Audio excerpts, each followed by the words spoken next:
markups, no problems. Go to www.sawblade.com. Performance Sawing. Bring the family out to Devil's Bowl Speedway in Mesquite, Texas to watch 150 drivers race at the same time for $25,000. It's full of non-stop action, thrills, and spills. Adult tickets are just $15. Affordable family fun that your kids will love. Lone Star 600, presented by FCA Motorsports. Details and tickets at LoneStar600.com.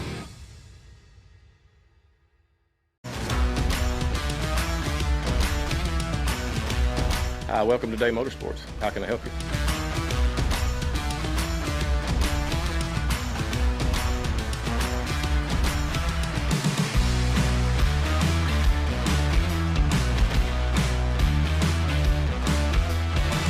Thank you for keeping Day Motorsports in business for over 50 years.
Been doing this 35 years and it's just incredible. You got 180 cars on the track all at the same time for 300 laps. What can't be fun to watch about that? This race is different than probably any dirt race you've ever seen. It's awesome. It's the best race you'll see. It's interesting. It's different. There's action all over the track no matter where you look. If you can't make it here, guys, watch it live on Race On Texas.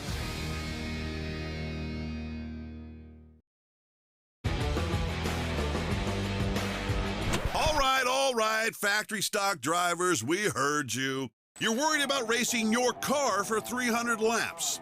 Worry no more, our fearless drivers. We just want to see you make 50. Our friends at RaceOnTexas.com have stepped up to give all factory stock drivers a bonus purse for the first 50 laps during the 9th annual FCA Motorsports Lone Star 600. The first factory stock to complete 50 laps each night will earn $2,000. Yes, 2,000 smackaroonies. The purse pays out the top 10 factory stocks each night. All Arklatex and USRA legal factory stocks are welcome. Stick around and run the rest of the 250 laps for another $10,000 each night. Holy schmoly, 10K. No qualifying, no heat race, just 50 laps. My grandma could do it. You are locked in the main event when you register. Sign up now and come race the biggest race in the country, October 7th, 8th at the Devil's Bowl Speedway. It's a race and a party you don't want to miss. I'm going. More details and registration at LoneStar600.com. Let's go.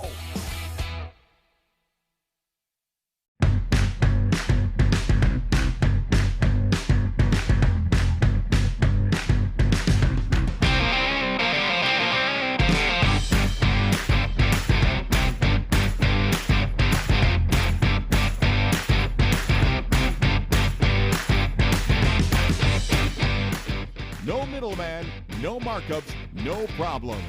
Go to www.sawblade.com. Performance Sawing.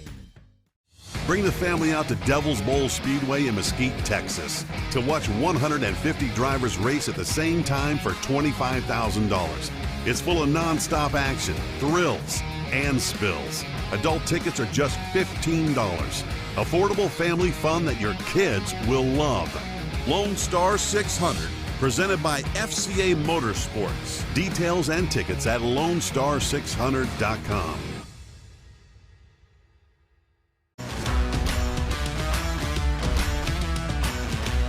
Hi, welcome to Day Motorsports. How can I help you?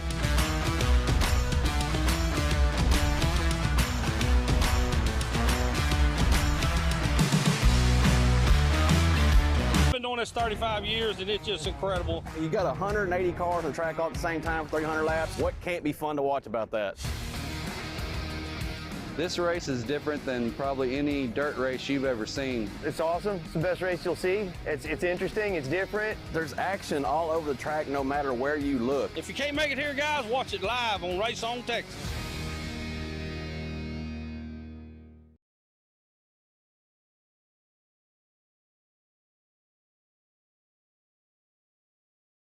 Been doing this 35 years, and it's just incredible. You got 180 cars on the track all at the same time for 300 laps. What can't be fun to watch about that? This race is different than probably any dirt race you've ever seen. It's awesome. It's the best race you'll see. It's interesting. It's different. There's action all over the track no matter where you look. If you can't make it here, guys, watch it live on Race On Texas.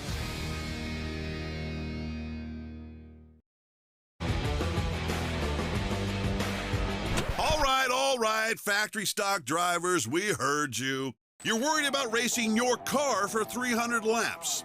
Worry no more, our fearless drivers. We just want to see you make 50.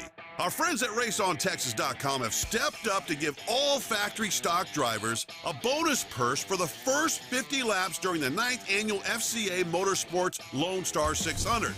The first factory stock to complete 50 laps each night will earn $2,000. Yes, 2,000 smackaroonies. The purse pays out the top 10 factory stocks each night. All Arklatex and USRA legal factory stocks are welcome. Stick around and run the rest of the 250 laps for another $10,000 each night. Holy schmoly, 10K. No qualifying, no heat race, just 50 laps. My grandma could do it. You are locked in the main event when you register. Sign up now and come race the biggest race in the country, October 7th, 8th at the Devil's Bowl Speedway. It's a race and a party you don't want to miss. I'm going. More details and registration at LoneStar600.com. Let's go.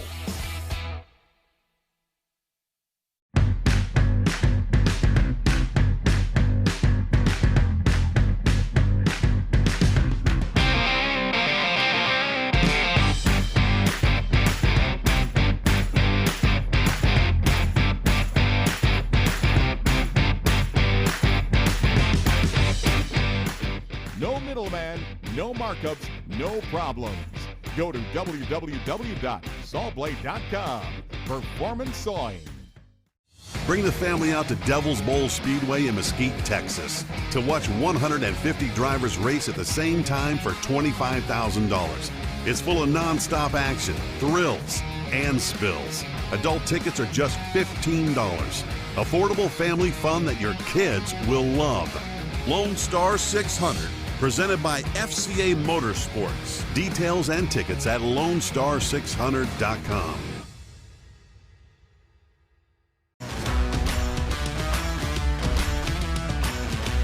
Hi, welcome to Day Motorsports. How can I help you?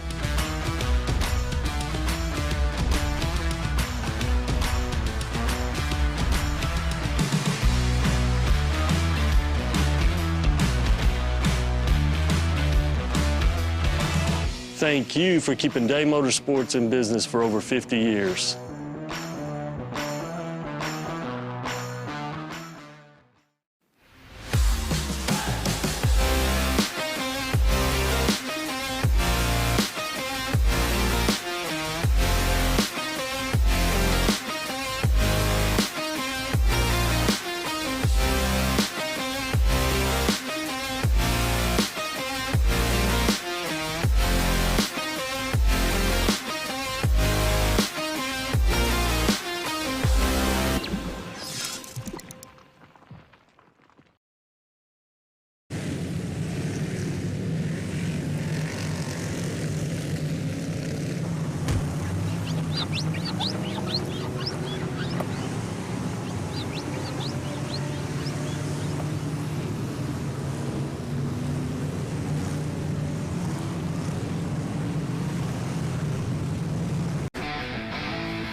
Been doing this 35 years and it's just incredible. You got 180 cars on the track all at the same time for 300 laps. What can't be fun to watch about that? This race is different than probably any dirt race you've ever seen. It's awesome. It's the best race you'll see. It's interesting. It's different. There's action all over the track no matter where you look. If you can't make it here, guys, watch it live on Race On Texas.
right, we're getting underway here with our hot lap session tonight. We got the pure stocks out first. But I tell you what, turn one was a little wild.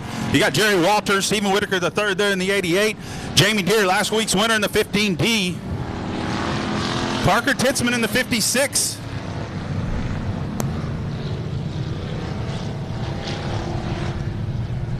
JC in that 4J. I tell you what, we got a good group tonight. Not all the cars you see out there are the cars that you might expected. Not everybody came out to pack, so they don't all come out to hot lap. Here we go.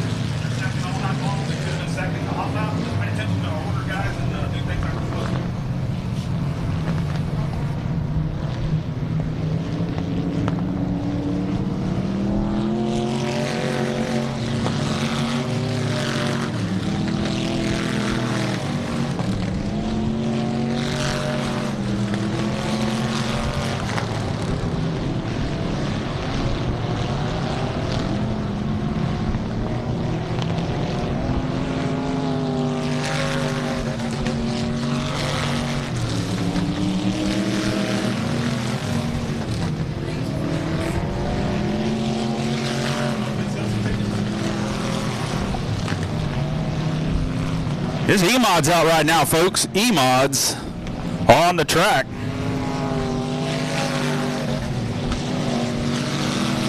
Brad Ruddups in that 34. Tyler Gilpin in the 21. L87, your points leader, Nathan Titzman. Gilbert Perez in the 3. Hard chase against Nathan. He's in second. Charles Flanagan in that 57. The 9-2Ds, Isaac Hernandez. Brianna Witchy, driver of the week last week, I think she's in that 59. 46, Jonathan Cervantes. So got a pretty good group of E-Mods. Got a dozen here tonight, so make for a good race. We had some solo issues in that class last week, so it's going to be nice to maybe touch down the field a little bit and get better racing. That's the key, is we want good racing.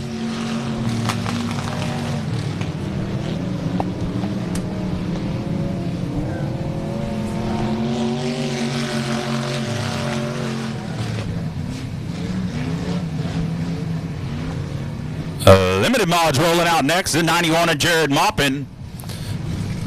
Jared Maupin been on fire, I tell you what. Picked up the factory stock win last week. The 879 picking up a 5,000 to win show in Kennendale, Texas at the Super Nationals. That's Marcus Maklachek in the 879. Derek Gonzalez in the 73. BD2 Daniel Preston. The 115 is Hector Aguirre in the Saints Ford Hot Rods. Saints Ford not at the races. Zach Courtney in that 76. Here we go.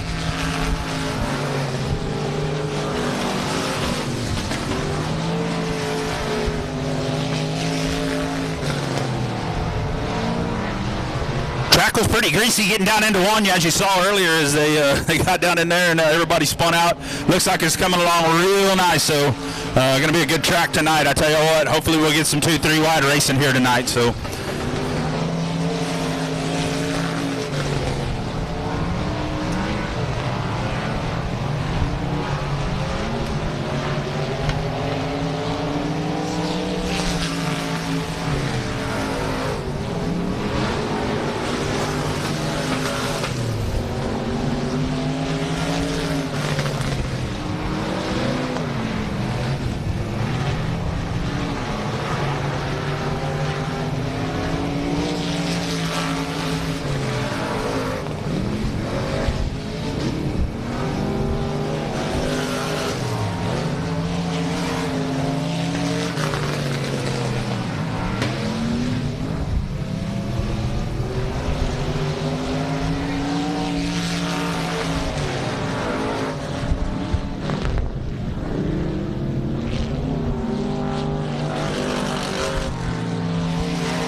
That's going to wrap up hot laps for our limited modifieds. And like I said, we saw Ray Allen Kohanic out and some others that did not come back out to hot lap, but they we got more cars. We got Trent Beaver, Mike Carlock down there, Jared Barber's down there.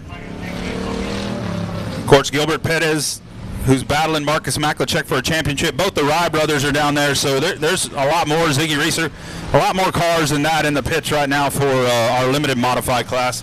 Rolling out now is the factory stocks. The 38 of Josh Sewell over there. On the back straightaway, the 54 will be Brian Rye. The 21 of E.J. Gilpin. The 25-year points leader, Nathan Rahi.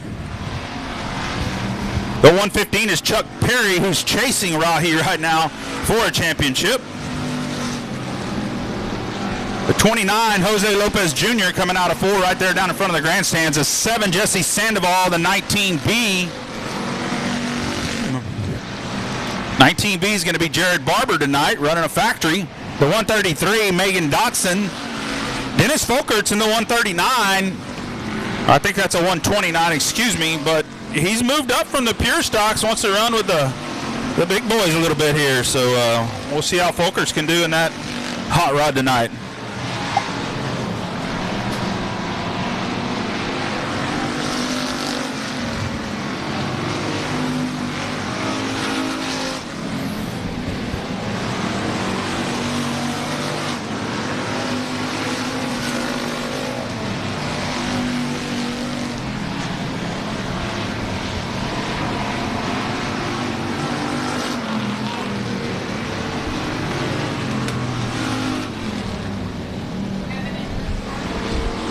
Yeah, go ahead.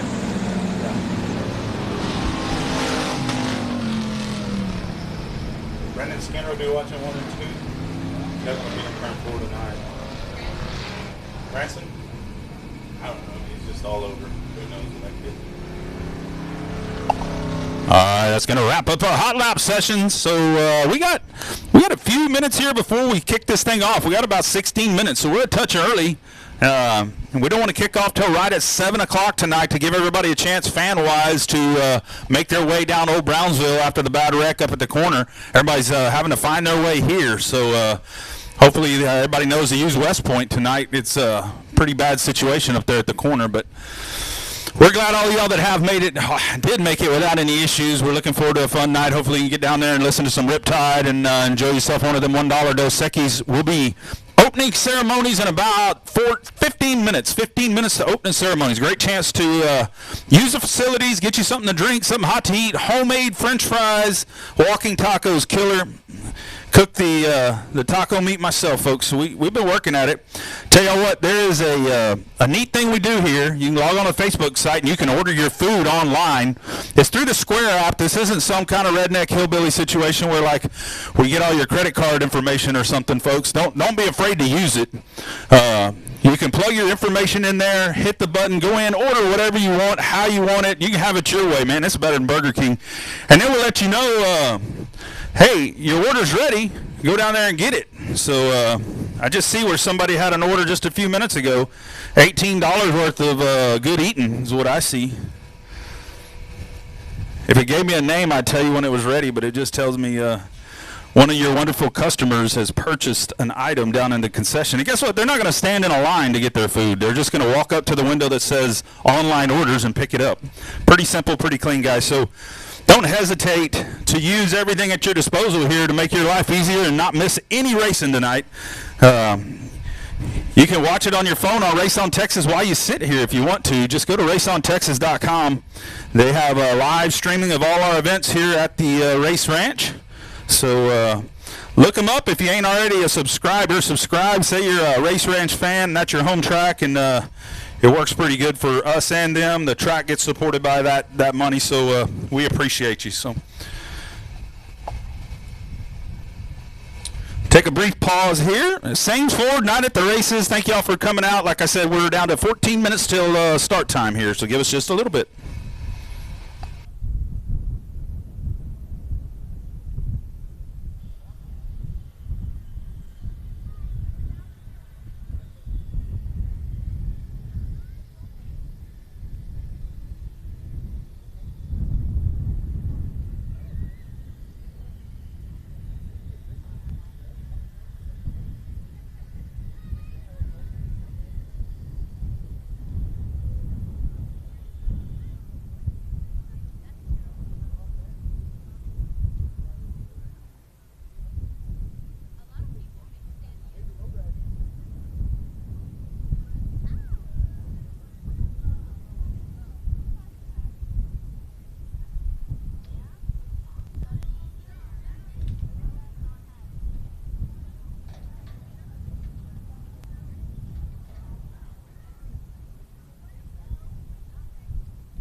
Make sure you grab a program tonight.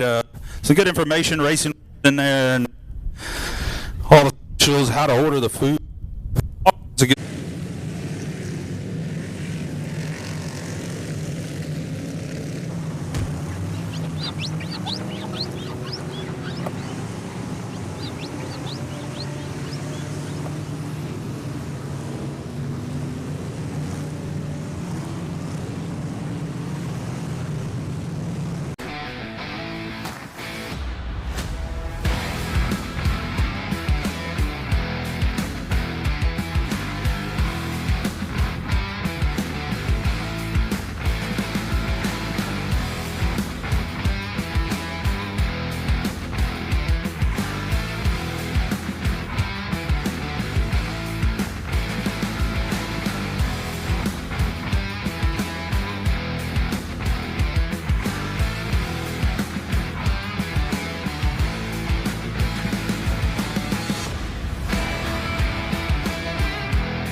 Been doing this 35 years, and it's just incredible. You got 180 cars on the track all at the same time for 300 laps. What can't be fun to watch about that? This race is different than probably any dirt race you've ever seen. It's awesome. It's the best race you'll see. It's interesting. It's different. There's action all over the track no matter where you look. If you can't make it here, guys, watch it live on Race On Texas.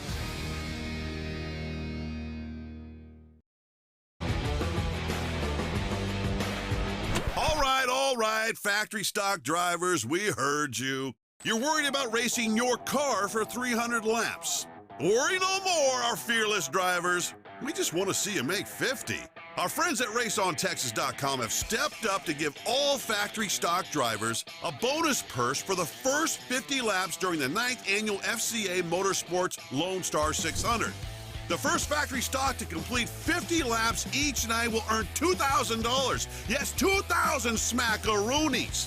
The purse pays out the top 10 factory stocks each night. All Arklatex and USRA legal factory stocks are welcome. Stick around and run the rest of the 250 laps for another $10,000 each night. Holy schmoly, 10K. No qualifying, no heat race, just 50 laps. My grandma could do it. You are locked in the main event when you register. Sign up now and come race the biggest race in the country, October 7th, 8th at the Devil's Bowl Speedway.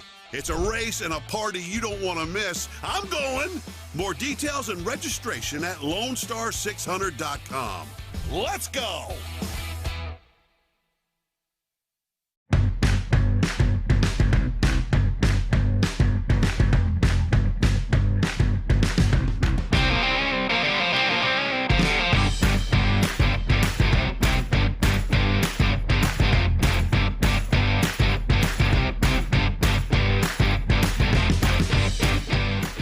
No middleman, no markups, no problems. Go to www.sawblade.com. Performance Sawing. Model Series, Pure Stocks, E-Mods. We'll have a little bit of everything on that one. So good several days of racing there coming up in December. So we still got a lot of racing to do this year. We missed 2 months because of rain, so sure is nice to be back. Got about 4 minutes to kick off here.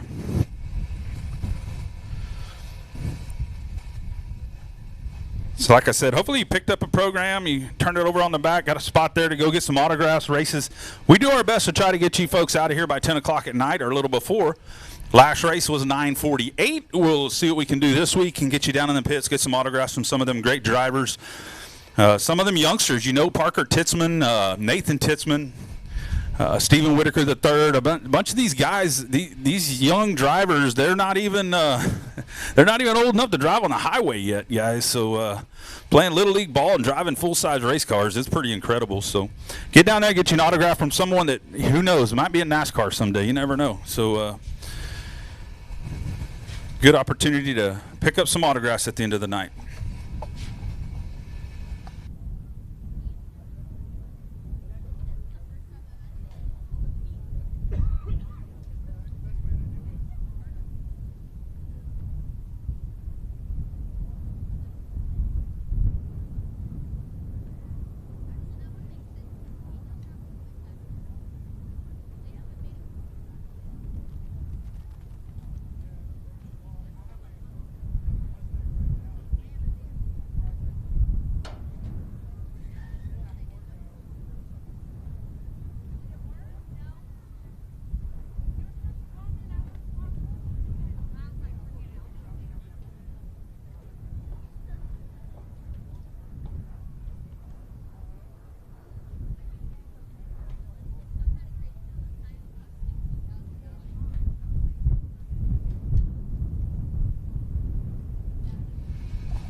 All right, looks like we got cars lined up, so we're going to get this thing started. This Ames Ford night at the races. Thank you all for coming out. We appreciate each and every one of you. We're going to get this thing started with a prayer and follow that up with the national anthem. So if I could get everyone to rise and remove cover.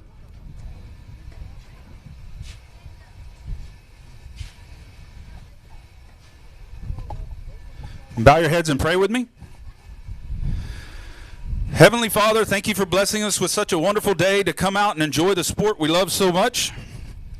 We ask that you watch over all of our drivers, our crew members, our spectators, our officials, as we work through a night of fun. Help us all get home safely, and thank you for getting us here safely. Please watch out for our government, our military, all our first responders. We ask that you put your healing hand on the people in the accident up at the corner there. We say prayers for the whole family there of all involved. We ask that you bless us all as we have a wonderful night of racing. In Jesus' name we pray. Everyone say amen. Now for the national anthem.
We typically play it loud and proud. Not sure what's going on down there, but we typically play that song loud and proud.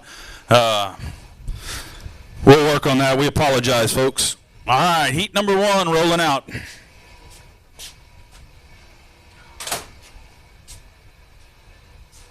Heat 1 for our Proline Pure Stocks tonight.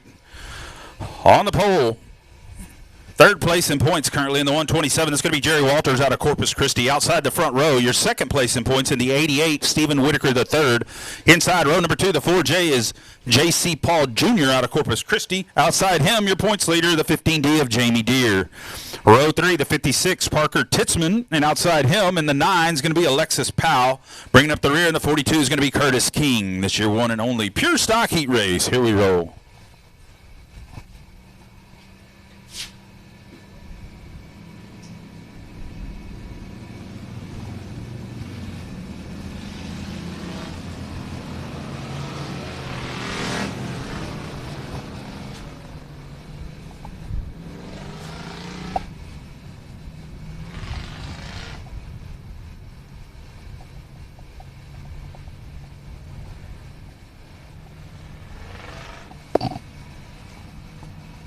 All right, lights out. Flagman Mike Riley checking them over here as they come down into turn number 3. Walters from the pole, Whitaker the third on the outside. Walters going to pick up the throttle on the bottom. Here we go.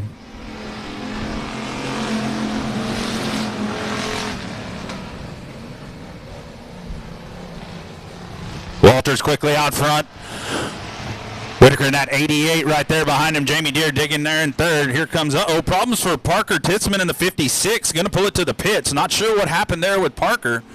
The young hot rod right there. Hate to see that out of the heat race. Alexis Powell also having problems. Going to pull it to the infield.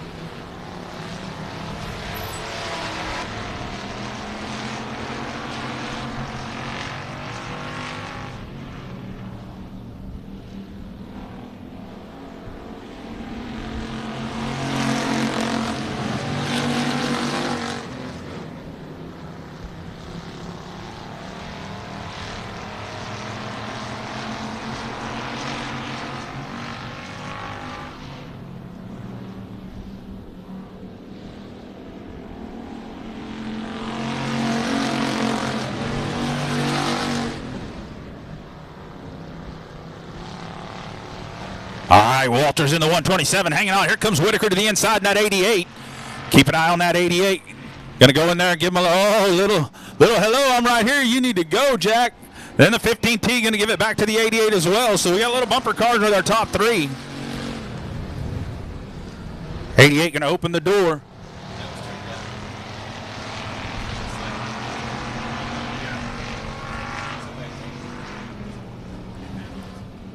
The 88 opens the door for the 15D, but I tell you what, the 88 got some great speed on the outside there. Meanwhile, as they race hard, they're allowing Curtis King and that 42 to reel him in. You got to watch that catfish. There's enough water around the bottom. That dude's going to go fishing every time. That 42 is the best at catfishing.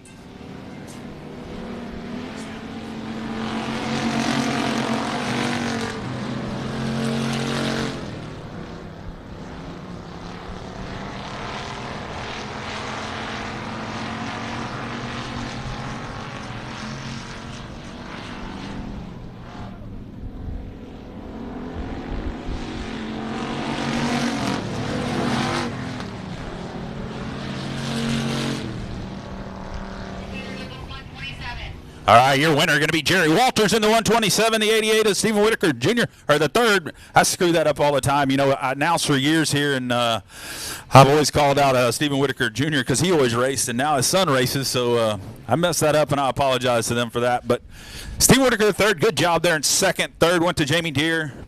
Fourth, Curtis King. I tell you what, featured looks good in this class. These guys are going to just stack them in there and have a good race. So Jerry Walters, as you watch him, he'll carry our checker flag tonight around, and we'll pull him in there. And the tech man, Kimsey Davis, our favorite tech man in the world down there on the tech pad, we'll run him across the scales, make sure he weighs the right amount, and then we're having to send the ambulance down to the front gate, folks. Nothing that should alarm any of y'all. Somebody fell and cut their toe open or something, the flip-flop, so no big deal. We'll get our. They're not going nowhere. We're going to keep racing. So here we go. Heat 1 for our Jude Algar Racing Limited Modifieds on the pole in the 14. Out of China Grove, Texas, that's Trent Beaver. Outside in the 26. Last week's winner out of Corpus Christi, J.J. Jennings. Inside row number 2, the BD2 out of Corpus, Daniel Preston. Outside in the 33. 33 is going to be Ray Allen Kohanic.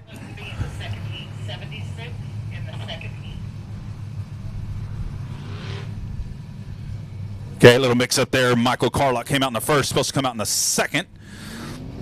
All right, the 91 on the inside of row number 3 is going to be Jared Maupin out of College Station, Texas. Ray Allen Kohanic in that 33. I think I told y'all him, but I want to reiterate, out of Danbury.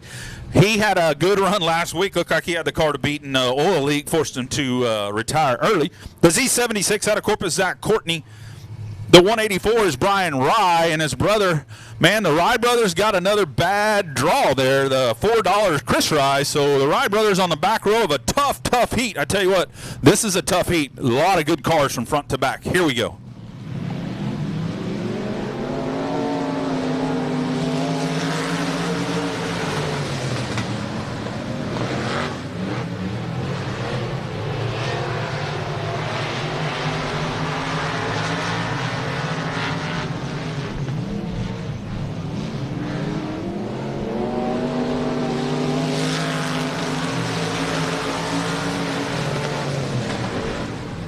Trent Beaver quickly out front in that 14, the 26 of Jennings, and Kohanic now digging there, trying in third. Here comes Maupin. Oh, Maupin's going to go wreck the 33.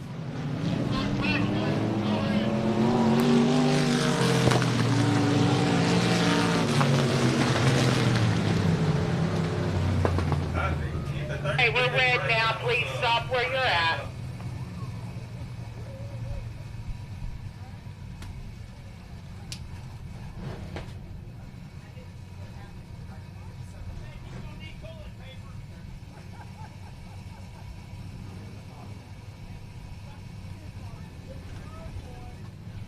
Kohanic, as the 91 turned him off the back straightaway there.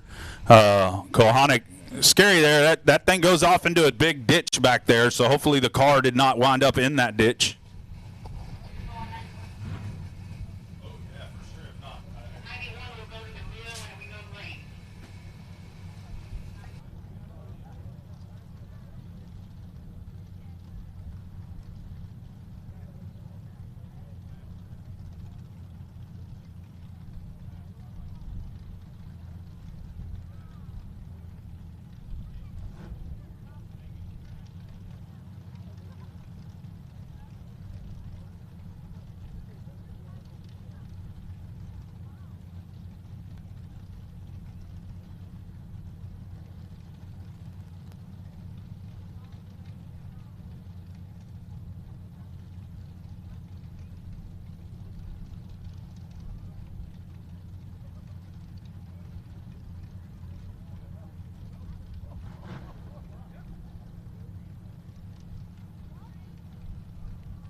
Well, that was a scary one, but it sounds like they got it cleared back there. So see if we can't find something out from about what exactly went on there.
All right, so the 33, something broke, and that's what kind of caused the 91, which you saw the closing speed was like, holy moly, the way the 91 just jumped right into the back of the 33. So don't believe that the 91 intentionally went in there and just wrecked him.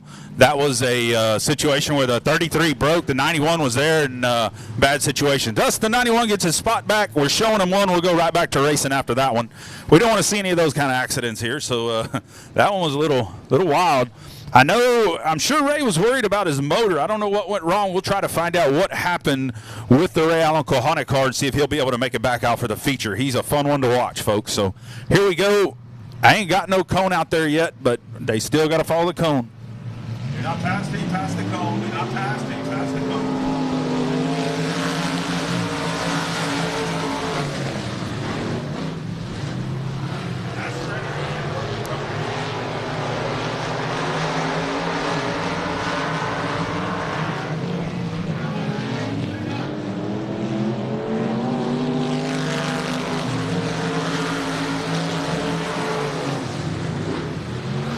After something going on with Beaver there in turn 3 and 4, maybe something on the track. I don't know why he stopped, but he's back under full power and rolling here up in first. Here comes the 184. Going to make the pass on the 91.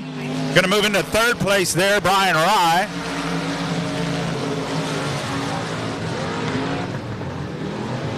Trenton Beaver still out front. J.J. Jennings, a great battle for third here between the 184 and the 91. There's very little good blood between those two. You're talking some bad blood between two hot drivers. Both of them extremely good drivers. So keep an eye on that race. There's no love lost, I promise. They do not eat dinner together. Hell, they won't even share a breakfast muffin.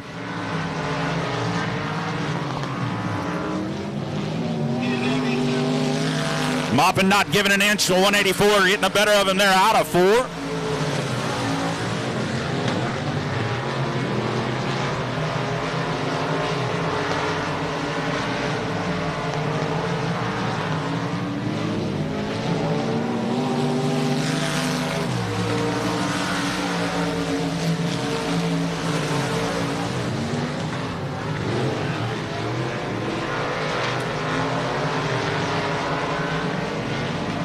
Jennings doing all he can in that 26.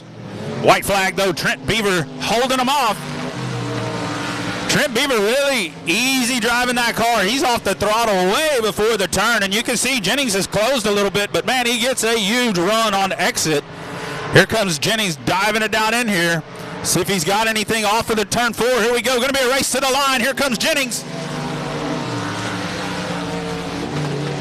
Your winner of the 14, your winner going to be Trent Beaver at the line. I tell you what, not by more than a bumper. Not by more than a bumper. The 14, your winner. 26 going to round out second place there. Third going to go to 184, Brian Rye. Fourth to the 91. Yes,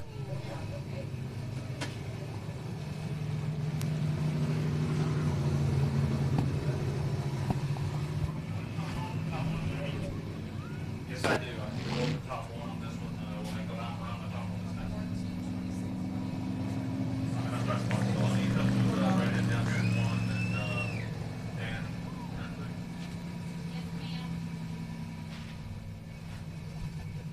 Your winner out of China Grove, the 14, Trent Beaver. All right. Roll the top, everybody to the top, everybody to the top.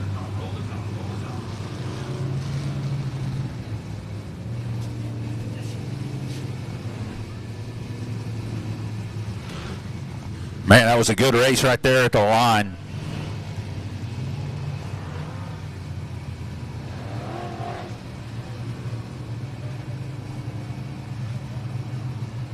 All right, let's see what we got out there for heat race number 2 for our Jude Allgaier Limited Modifieds. How about Hector Aguirre going to come off on the pole in that 115 hot rod out of Corpus Christi? That's your Saints Ford man right there. Outside him in the BD1 going by, that's going to be Gilbert Perez the third. Gilbert Perez the third.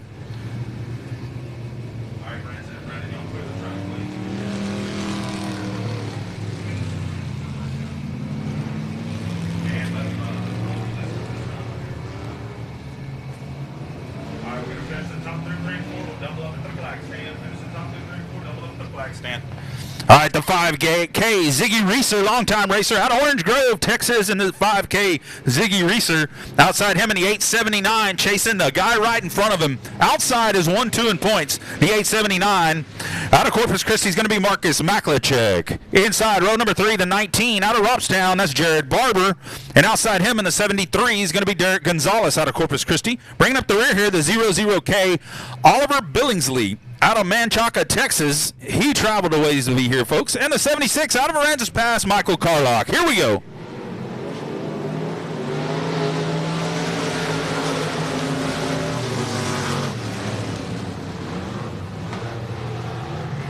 Here comes the 879 to battle with Perez here. Keep an eye on that BD1, and the 879 is the 115 of Hector Aguirre. Gets out front. Oh, the 879 pushes up, almost gets into it, and the BD1 comes back around him.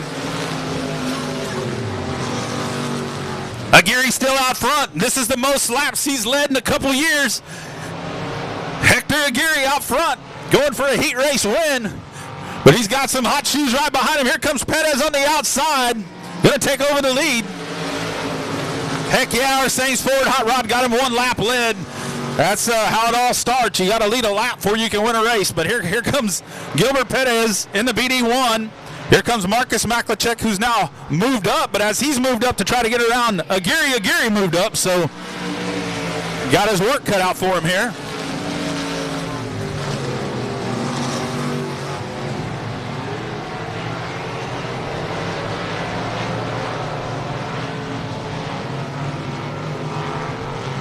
Maklachek going to try to turn it and go under him, not going to happen. I tell you, just get a good run.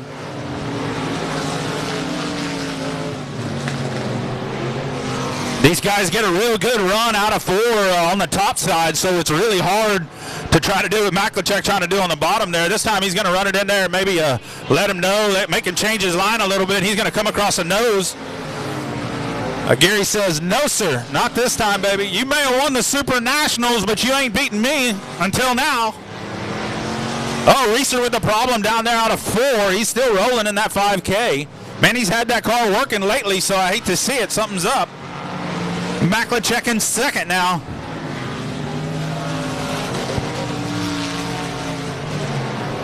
Great race between Maklachek and Aguirre. Now Maklachek starting to drive away and try to track down, but I tell you what, white flag, he has no chance of tracking down Gilbert Perez with 1 lap to go. Give him about 5. We might get interested here, but looks like this is going to be the Gilbert Perez BD1 heat race number 2 winner right here. He's got about a half a straightaway or more on Marcus Maklachek in second. Third, though, how about Aguirre in that 115 and then Jarrett Barber rounding out our top 4. Good run out of Gilbert Perez in that BD1. Little bragging rights. Those two, Maklachek and Perez, work together. So little bragging rights on a heat race win for the BD1. See Isaac walking up with a bucket of beer, is wondering, where's Jet at, man? I ain't seen Jet tonight.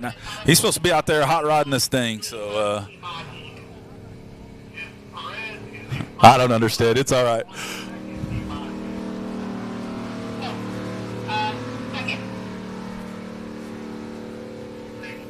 BD1 going, having some problems lately in that hot rod with the motor, so it's good to see that he ain't got no motor issues tonight, folks. This track is hammered down, and he's killing it. So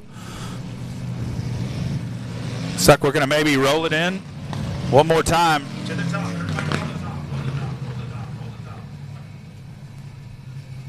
Sorry, Kevin, I don't have my ears on. I didn't have a radio, so I'm late for what you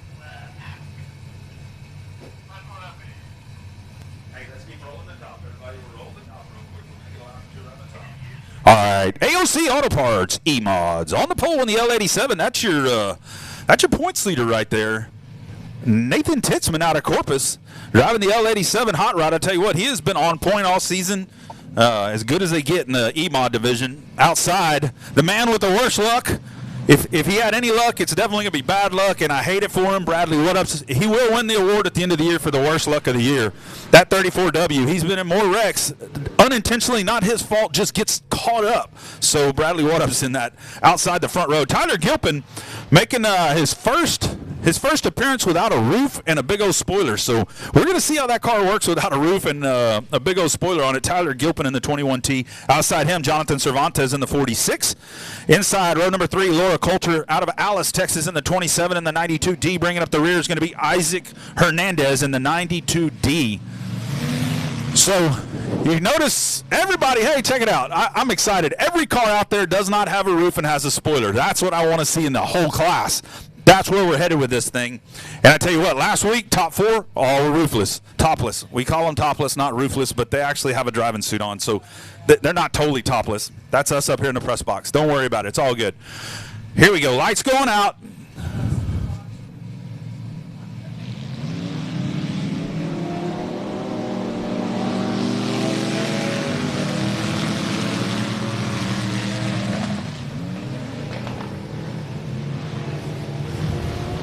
Not a good start for Tyler in the 21. I hate it. I'm the one who talked him into taking the top off, and that happens to him.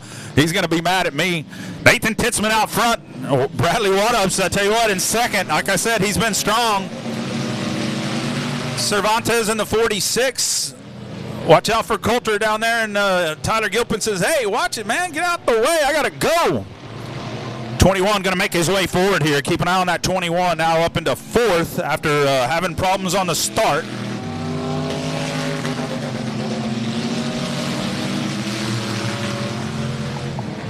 So you hear that 34 as it goes by, it goes, that's hitting the rev limiter. All these cars have to have a rev limiter. Some of them run a 6,000 chip, and some of them run a little less chip. He starts banging on that chip right at the flag stand. That means he's got to do something with a little rear gear in that thing, I think. You don't hear that L87 popping the chip or any of these others the way that 34 does.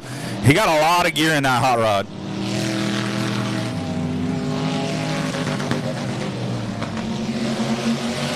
All right, here comes Gilpin. The race to watch right now is Gilpin and Cervantes, both young drivers. Neither one of them over the age, I don't think, even 16 probably. They may be 16, 17 years old. So here comes Gilpin.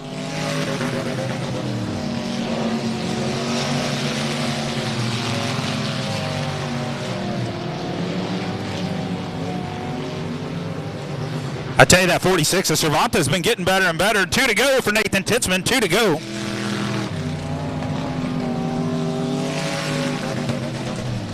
Titzman rolling this thing about like we saw Trent Beaver. Just easy on the throttle, rolls it down into turn 1, lets off just, halfway between the flag stand and the turn. White flag, 1 lap to go. Nathan Titzman.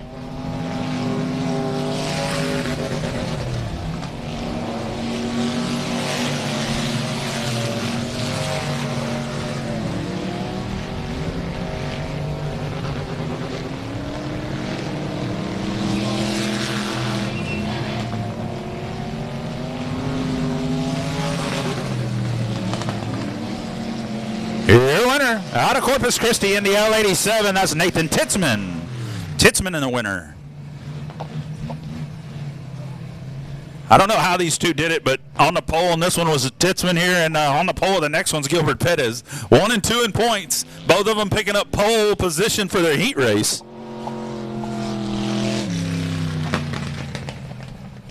Good job there for Nathan. I tell you, this young guy, he's going to be good. I watched him hot lap his sport mod last night, and he looked real good in that too. So look forward to the future of sport mod racing for that young man, Nathan Titzman. Heat number 2 for our AOC Auto Part E-Mods. On the pole, in the 3, you saw him win the heat in the BD1. Here he is in the 3. That's Gilbert Perez the 3rd out of Corpus Christi. Outside him, last week's what I call Racer of the week, I tell you what, driver of the week, she did a great job in the 59B. Is going to be Brianna Witchey in the 59B. Inside row number 2, the 6-inch of Daniel Preston. Outside the 57 is Charles Flanagan.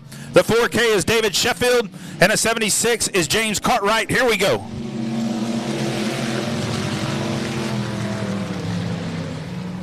Oh, look out. Pettis shoots up the track. Here comes Preston to the bottom. Brianna Witchey had to get hard on the brakes to keep from running over the front end of the 3 as he pushed way up the turn. Car way too tight. Here comes Witchey. Almost gets Charles Flanagan, almost gets into her. Look out, Pettis up way up there, almost into the wall. Going to go around in 1 and 2. Let's see if he keeps it rolling.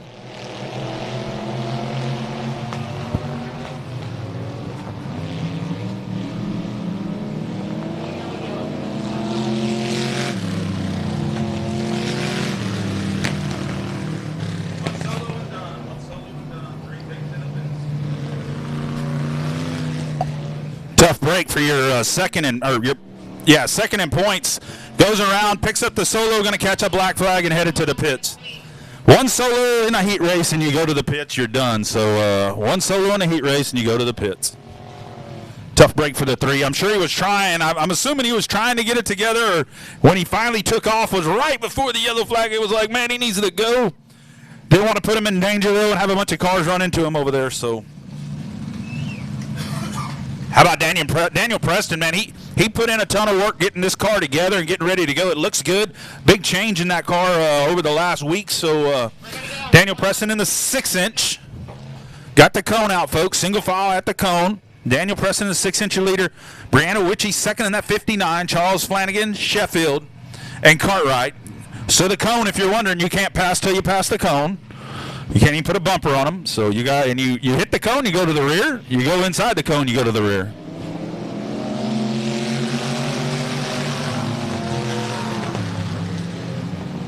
Oh, now Daniel Preston shoots up the track. Here comes Brianna Witchey.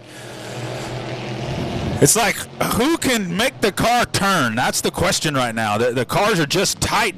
You see how high Preston exits here.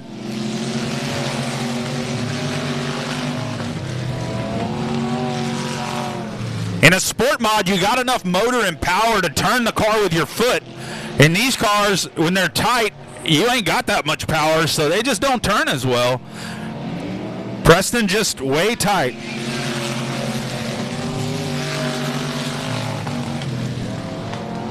You see them.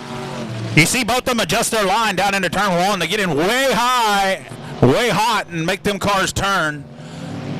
Preston going to push up. Brianna Witchey going to try the inside of him here. Not this time. Halfway. Charles Flanagan and soloed over in turn number 2, but kept it going, so he doesn't have to go anywhere. He keeps on racing.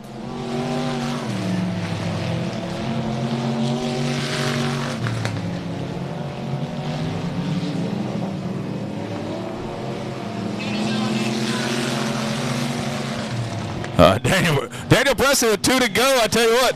You can see him in the car. He just turns the wheel as hard as he can, trying to break the ass into that thing loose to get it through the turn. It just don't want to turn for him well. It's just way too tight.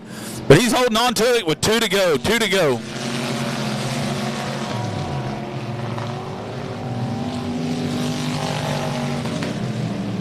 I can hear him in the helmet now. Turn, turn. Come on.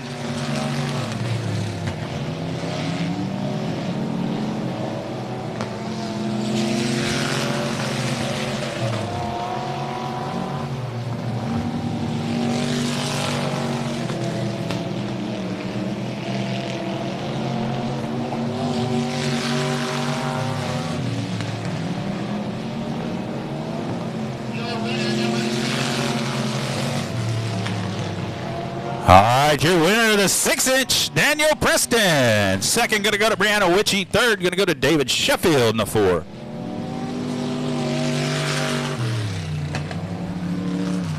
So if you've ever heard the term pushing like a dump truck, you look that up in the dictionary and you'll see Daniel Preston's car tonight. Little picture of it in there because that was pushing like a dump truck and still managed to pick up the heat race win. So he got an opportunity to go back in for the feature, adjust on it, make that thing turn for him, and he'll get even faster. So he's going to be some stiff competition for Nathan Titzman. They'll be on the front row for your main event this evening. Next up, we got micro mods.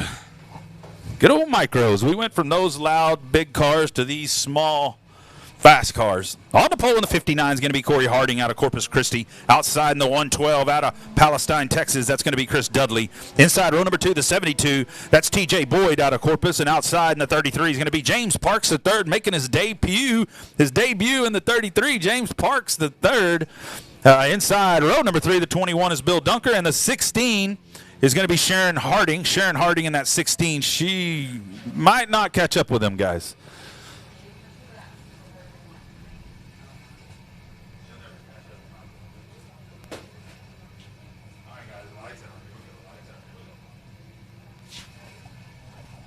Sharon's just learning, so we give her credit for just getting out there and trying it. She's going to catch them and get up in it. Here we go.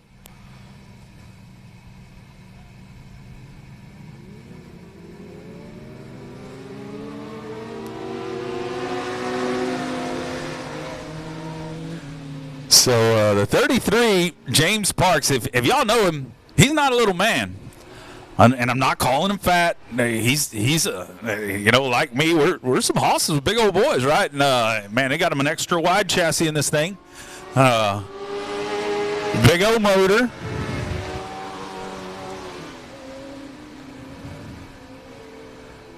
He's won a lot of races, whether it be sport mod, factory stock, pure stock, E mod. Man, he's done it in everything, and now he's doing it here in the micro mods. But Chris Dudley, his sidekick, his right-hand man, is out front right now. And I tell you what, Corey Harding looking good here in that 59. Corey struggled last week. He barely could get a lap in. Problems for the 33, as I bragged about him. He's going to have to take that thing to the infield. I don't know if I'd get on that go-kart track. It'd be fun to watch these guys on that track, but it might be a little muddy over there. You see the photographer on the back straightaway of the go-kart track. That's what he's doing. 33 just wanted to get some pics.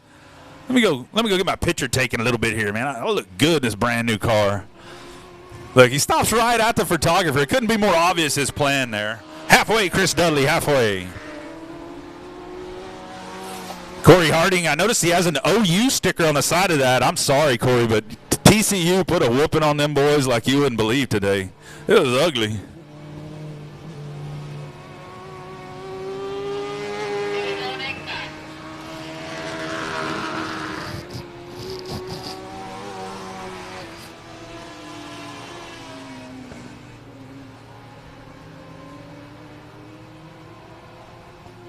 Coming up on 2 laps to go here.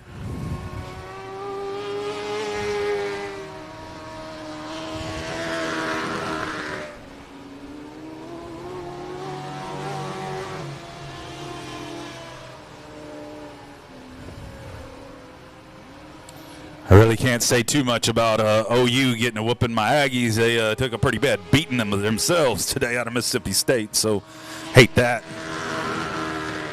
And if you're recording it to watching it later, you're better off letting me tell you right now you don't want to. Got lots of sparks out of that. Fireworks coming out of the 112. He brings fireworks with him. Watch out.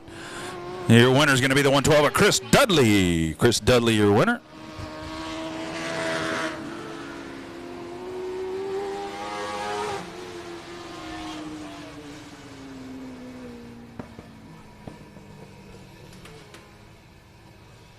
These are economics class here, so they're running a 600cc motorcycle engine on a fabricated chassis. They are chain driven, which gets a little different because of the chain drive. They can lose a chain, which is probably what happened to the 33. Y'all give him a round of applause. James Parks in the 33, man, doing a great job with his photo op. Here comes your winner, Chris Dudley in the 112. Half lap Dudley, that's what we're going to call him from here on out, and he only made a half a victory lap. Half lap Dudley couldn't get it done. He's scared. James is his boss, so he didn't want to pass him with a checker flag like he's rubbing it in. Better not do that. I'll just cut through here. All right, heat race number 2 for our Top Hat Mini Mods. On the pole is going to be Andy Anderson out of Mathis, Texas in the 56. Outside is going to be Bill 6 out of Bishop in the 6. So Bill 6 in the 6 out of Bishop. Inside row number 2, the 8 is Michael Lindsay. Man, this cat right here, been dominant in that 8-ball hot rod, so keep an eye on that 8, Michael Lindsay. Outside him in the 5, that's Jerry Schwartz out of Corpus. And bringing up the rear here is going to be Steve Loy in the 15. Steve Loy in the 15. Do believe he is your points leader. I can go to the program and look at that for y'all. Just saying. You can look at it for yourself as well. Yes, Steve Loy in that 15 is your points leader, and here we go. Lights out, we're going green. Andy Anderson, I tell you what, Michael Lindsay trying to make the pass or even get out of the turn. I don't know what happened there. Missed a shift or... Here comes Bill 6. I tell you what, that 6 car it's fire, boys and girls. That thing will fly. And here he comes. Bill 6. He's a young man. Not far from retirement age. And living it. I tell you what, he races go-karts with his grandkids, and he got into this deal here and doing a great job. Bill 6 in the 6 out front. Andy Anderson in second. I bragged all about Michael Lindsay in that 8-ball car. I think he's just giving everybody a chance here as he drops all the way to 4th.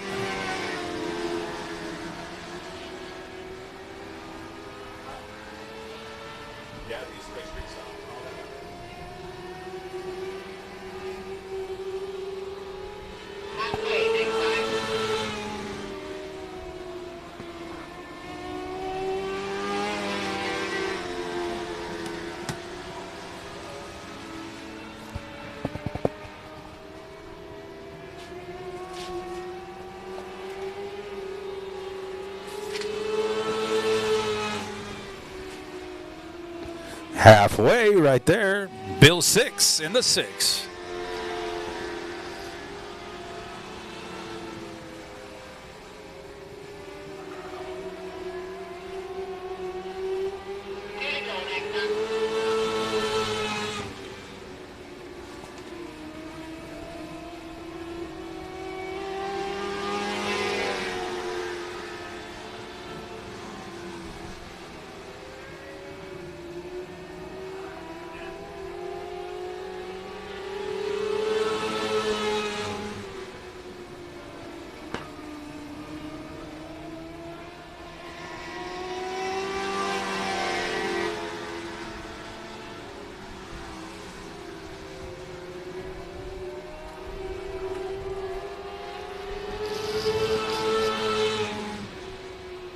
White flag. Andy Anderson doing all he can, but I don't think he's catching that 6. Bill 6 going to pick up the heat race win in 2 more turns. He's got 2 more turns here. There you go. Your winner in the 6, Bill 6.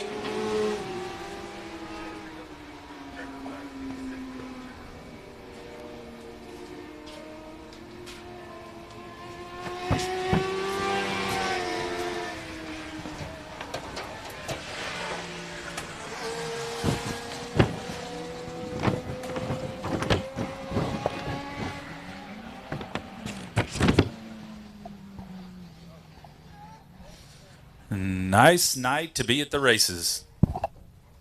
Weather's great, ain't it? Well, he's picking up the checkered flag, and you got to shift that thing, steer that thing, hold the flag, and get a little busy in there.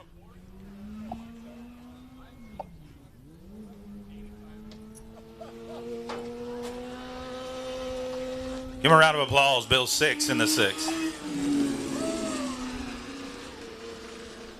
Next up, Factory Stocks. On the pole, I used to call him the Bruiser out of Sandia, Texas. That's Jim Myers in the 47, Jimbo Myers. Outside in the BD3 out of Danbury, Texas, Ray Allen Kohanig. Inside, row number 2, the 28M, Mason Castaneda. Outside him in the 66. Out of San Antonio, that's Johnny Torres. Row 3, the inside, the 133 out of Portland, Megan Dotson. Outside in the 139, moving up from the Pure Stocks out of Corpus, Dennis Folkerts. And row 4, the 38, Josh Sewell out of Kingsville. And the 91, there's Jared Moppin out of College Station. Keep an eye on that 91 from the back. Here we go.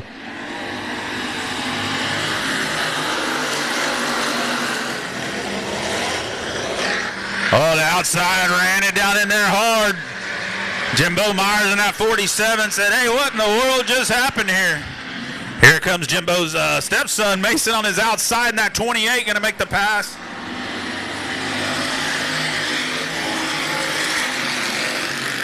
You want to talk some dinner table conversation. Last week, the 47 was driven by Mason. He finished in the top 5 in the main event. He going to be giving Jimbo the what for. Ray Allen Kohanic in the BD3 out front. The 66 at Torres second. Mason Castaneda third. And tough heat, I tell you what, Jared Maupin just hasn't been able to get that thing going here from the back.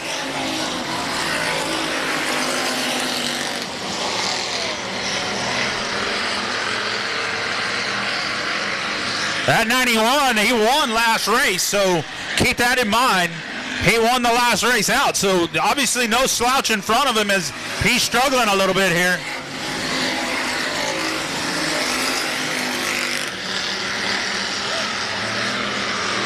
Oh, Sewell pushes up.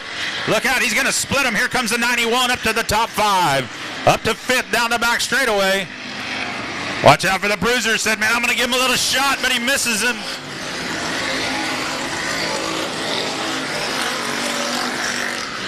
Meanwhile, out front, Ray Allen Kohanic in the BD3 coming up on halfway. Excuse me, 2 to go, Ray Allen Kohanic.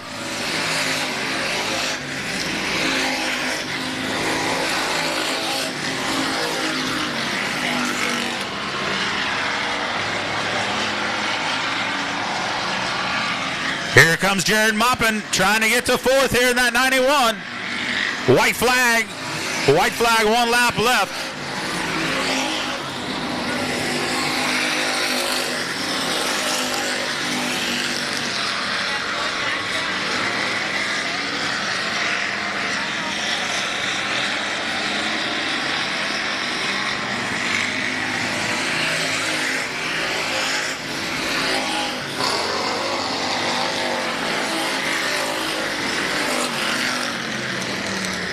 Your winner of the BD3 out of Danbury, Texas, Ray Allen Kohanic.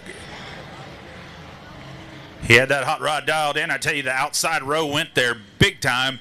Torres and Kohanic made a big run right off the exit of 4. Got out front and never looked back. Mason Castaneda, though, hanging right around there in that 28M. All right, let's see who's going to line up to his outside for our main event tonight. The last feature we'll have tonight for these factory stocks. On the pole in the 21B is going to be E.J. Gilpin. Outside him in the 7 is going to be Jesse Sandoval. For row 2, the 115 is Chuck Perry. And outside him, the 25R, Nathan Rahi. There's your points leader, Rahi, second in points on his inside, Perry. Row 3, and man, he's had this car dialed in, the 154 of Brian Rye. Outside him, Jose Lopez Jr. in the 29 out of Victoria. Bringing up the rear here, the 19B is Jared Barber out of Robstown, and J.W. Blocker out of Refugio in that 15B. It will be your final starter on this one. Giving him one extra lap here. We're going to do a little bit of rolling on the top after this race. You're going to go to intermission. We'll have a brief intermission, allow the band to play so y'all can get down there, listen to a little music with the band, and enjoy yourself, get you something to eat and drink, and we'll be right back within a 15-minute intermission. It won't take us long.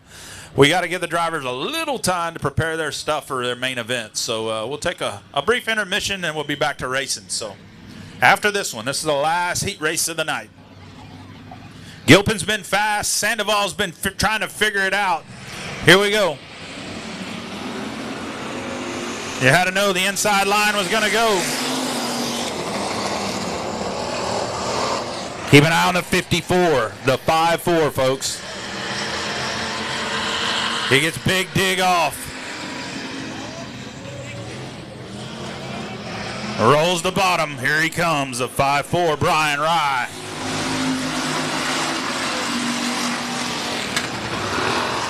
Your leader, though, E.J. Gilpin. Here comes Chuck Perry. Chuck running the high line, Rye on the bottom.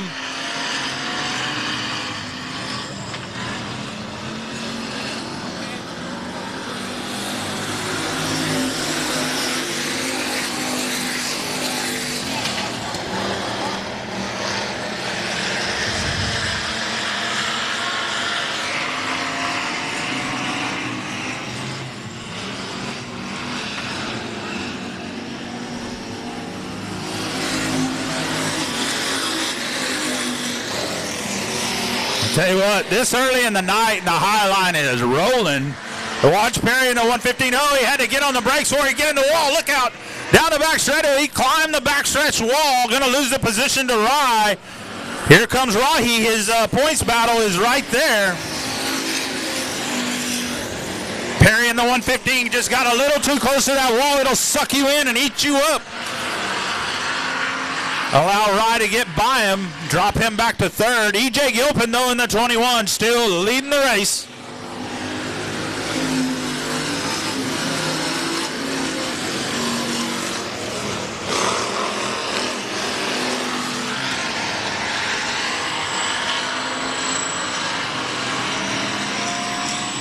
Coming up on 2 to go right here. E.J. Gilpin in the 21. 2 to go.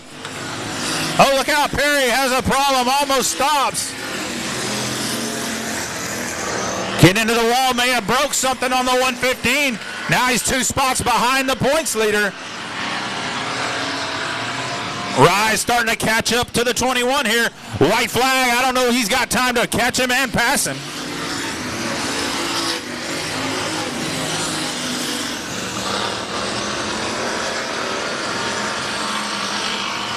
Jared Barber in the 19B now up into 4th. Checker flag. Ooh, good catch.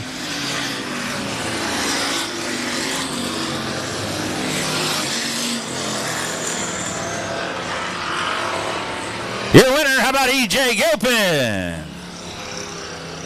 You got Gavlik over here throwing bottles around and stuff, all crazy. Thought somebody done fell down. It was just that 86-pound mug he's drinking out of. Yeah, we're going to have a brief intermission and so the band can kick off and kick butt. Let's hear some music down there. There he is, E.J. Gilpin. All right, it's going to set us up.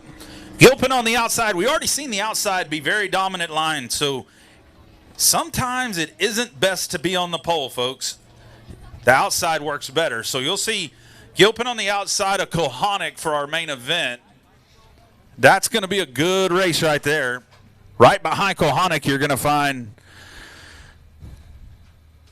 the hot rod of Johnny Torres, and right behind Gilpin, you're going to find the hot rod of Brian Rye. So, man, this thing is, it's going to be a good feature. So let's kick off Riptide down in turn 5, get you something to eat, drink.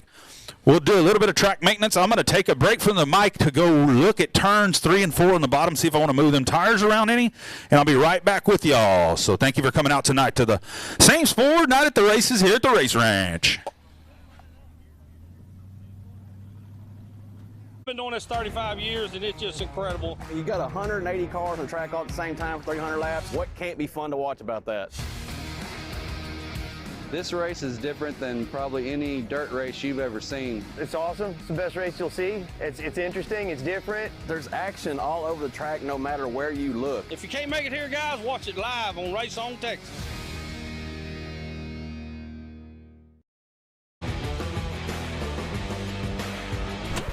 All right, factory stock drivers, we heard you. You're worried about racing your car for 300 laps. Worry no more, our fearless drivers. We just want to see you make 50. Our friends at RaceOnTexas.com have stepped up to give all factory stock drivers a bonus purse for the first 50 laps during the 9th annual FCA Motorsports Lone Star 600.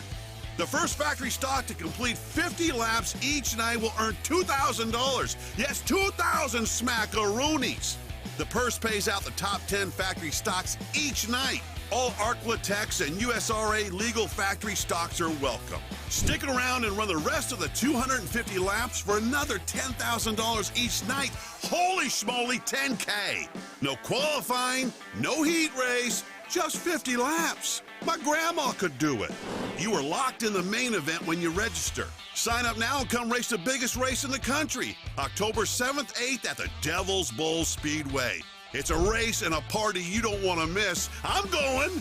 More details and registration at LoneStar600.com. Let's go.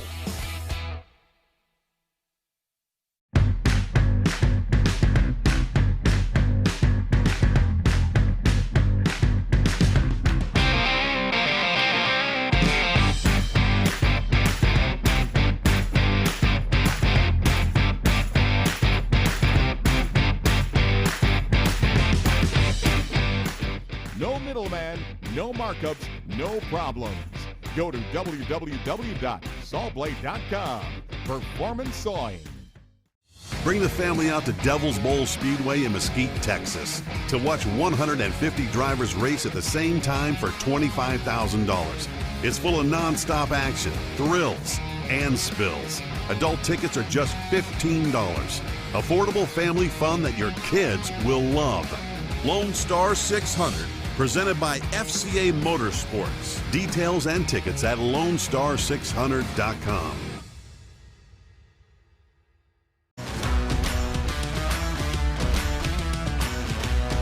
Welcome to Day Motorsports. How can I help you?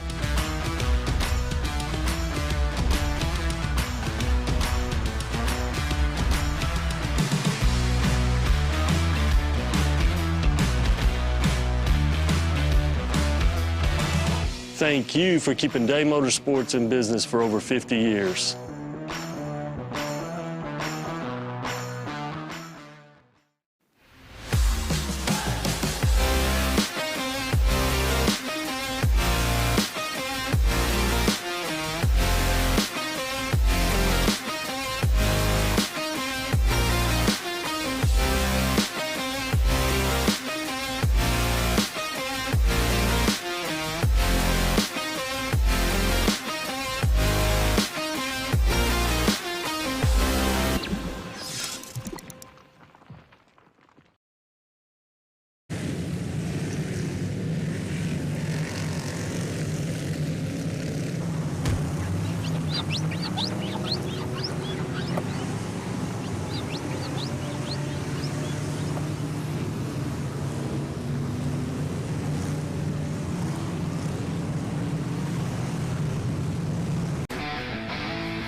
Been doing this 35 years, and it's just incredible. You got 180 cars on the track all at the same time for 300 laps. What can't be fun to watch about that? This race is different than probably any dirt race you've ever seen. It's awesome. It's the best race you'll see. It's interesting. It's different. There's action all over the track no matter where you look. If you can't make it here, guys, watch it live on Race On Texas.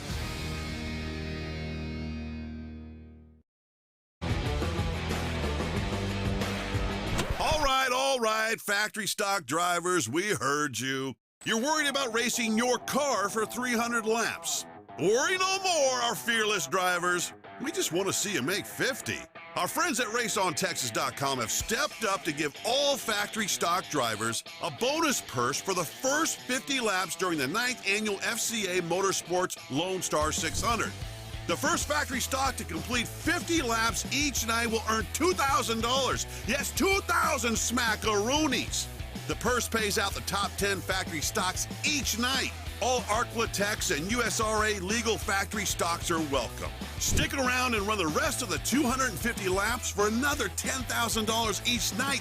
Holy schmoly, 10K. No qualifying, no heat race, just 50 laps. My grandma could do it. You are locked in the main event when you register. Sign up now and come race the biggest race in the country, October 7th, 8th at the Devil's Bowl Speedway. It's a race and a party you don't want to miss. I'm going. More details and registration at LoneStar600.com. Let's go.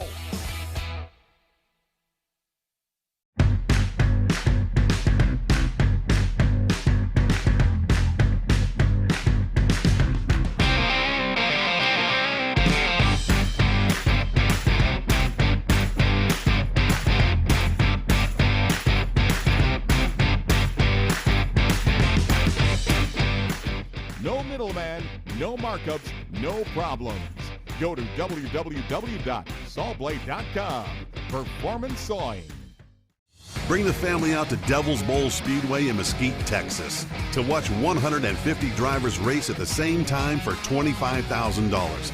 It's full of non-stop action, thrills, and spills. Adult tickets are just $15. Affordable family fun that your kids will love. Lone Star 600, presented by FCA Motorsports. Details and tickets at LoneStar600.com.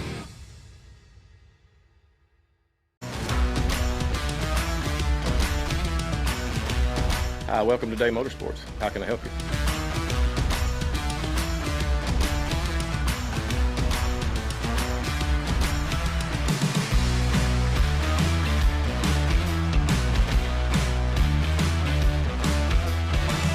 Thank you for keeping Day Motorsports in business for over 50 years.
Getting real close here. Called the Pure Stocks on the receiver. Try to get them to come up and get going. AOC Auto Parts, guys, y'all check them out. Man, they support racing big time, and we hope y'all support them. You can always support the big chain, stores, the O'Reillys and all that, AutoZone stuff. But support local, support American-made, support AOC Auto Parts. Man, they great people. Local auto parts. You just don't see it much anymore nowadays, but it's great that we have it here in Corpus, and they got locations in the Valley and other places, but AOC Auto Parts, check them out. Flagman, Mike Riley from Riley Constructors, he happens to own that place, and if you need electrical work done, that's the dude right there. Riley Electrical Constructors, right there climbing in our flag stand.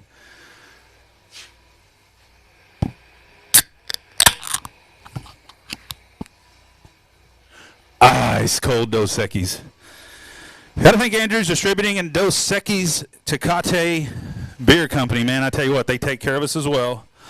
Got a lot of great sponsors here at the ranch.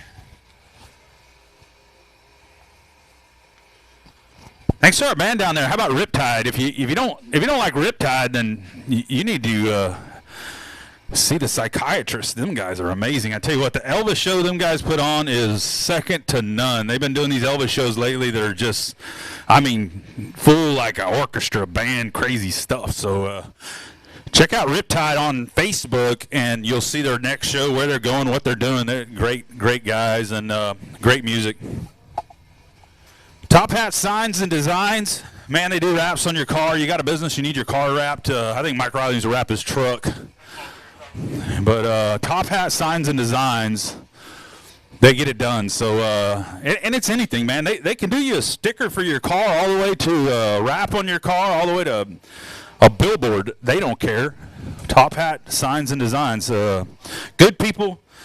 They do tons of stuff. All my trophy stuff, 317 Awards is my company. I build trophies for people all over the country at this point for racetracks. And I tell you what, they do all my stuff, and fantastic. Gary Purcell, their designer, does a killer job for me and everybody else. And then overall, just great company to work with to get it done at a reasonable price and a reasonable time. Look them up, Top Hat Signs and Designs.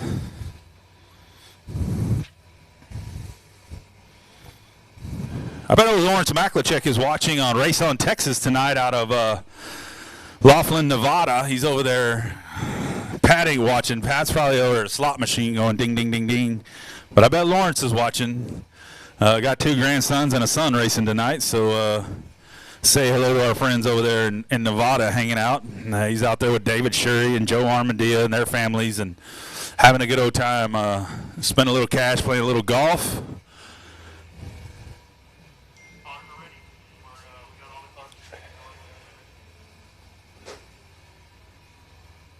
We got the cars. Let's roll, guys. Let's roll. We may be one short. We'll roll them out. Maybe that's Sounds good. Sounds good.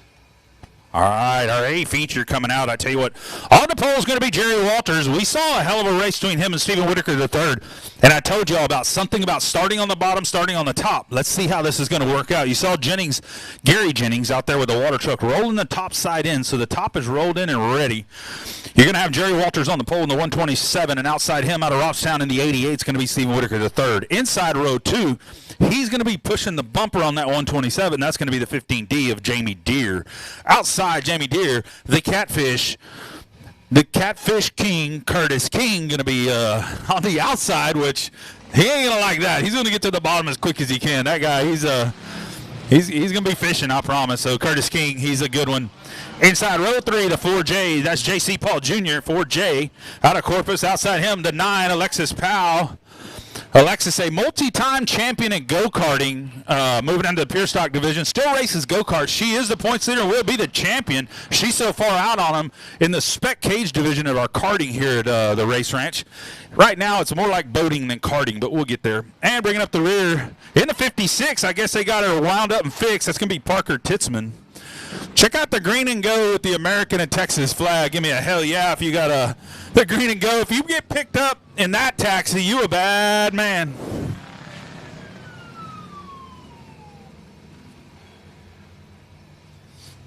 All right, we got the same pace truck out front. We got the green and gold pace car in the back. We're ready to roll this deal. All right, pace view.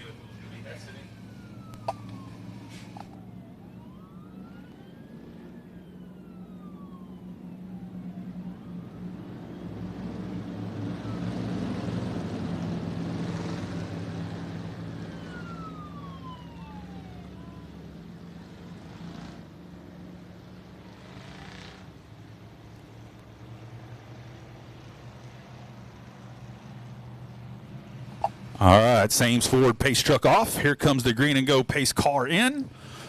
Walters and Whitaker. Here we go. They both push up. Stephen Whitaker the third. Problems again for Parker Titzman in the 56. Going to pull to the infield. Not sure what's going on with that car. Was not a historic start there. Was not the best start we've ever seen out of any class.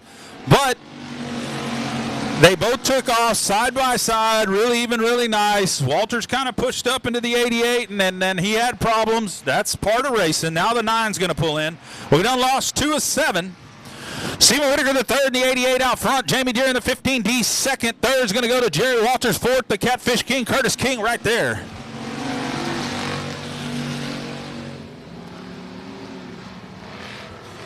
Hey, there's something, folks, to be said about practice, practice, practice. I'll tell you, the 88 last night, he was here practicing. There wasn't any of these other cars here practicing, but that 88 was here burning some laps. Well, I say that. The 9 was here practicing too, but she's in the infield right now with car problems.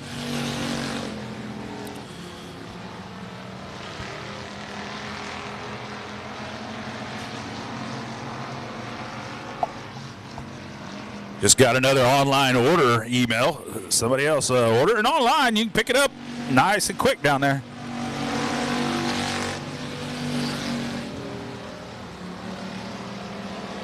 That 88 just driving away from him.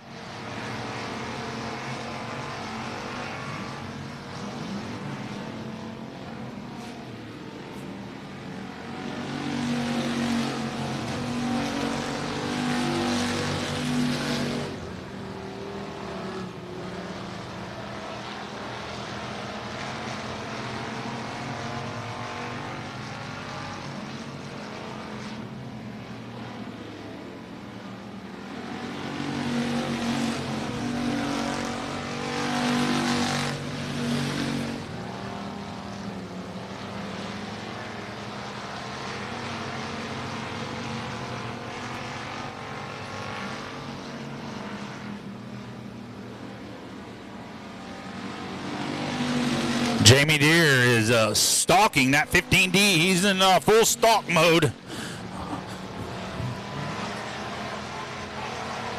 Oh, lost a lot of ground out of that turn. That 88 is flying, folks. That 88 is on it.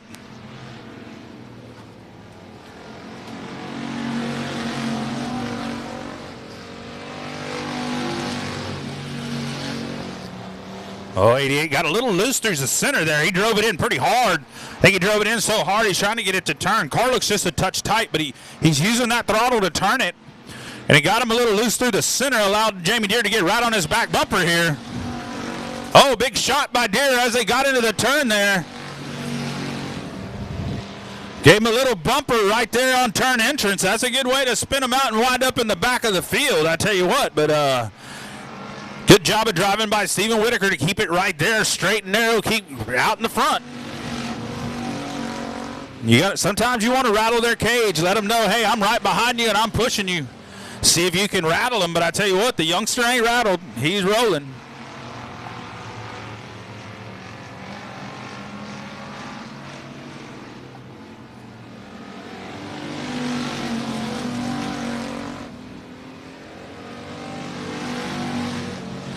He's starting to roll away from him again. Here goes the 88. See ya. You're going to give me a little bumper. I'm going to give you a little gas. See ya. Walters thinks he's at a drift competition rolling through the top of the turns.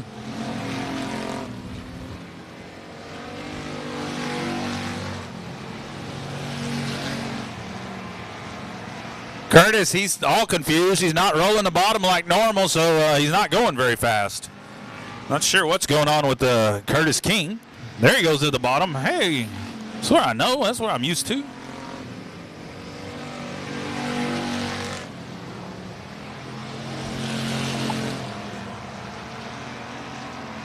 All right, here at the 15D, going to try to make one more run at the 88 here.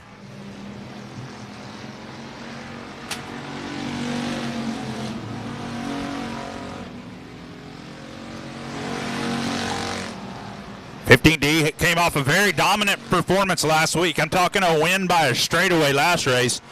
Tonight, he's trying to figure out how to run down this 88.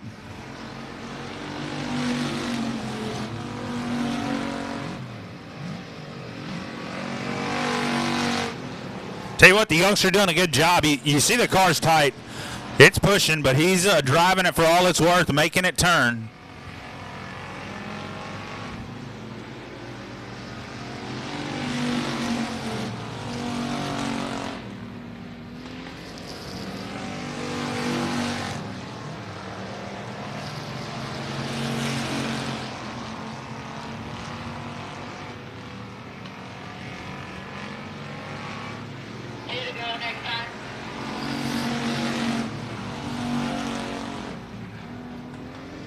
Coming up on 2 to go. There goes a 15D on the inside of the 88. Here we go.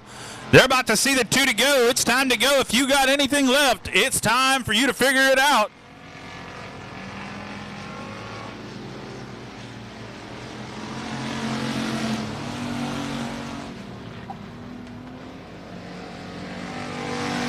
Once again, gets to his inside and can't do nothing with it.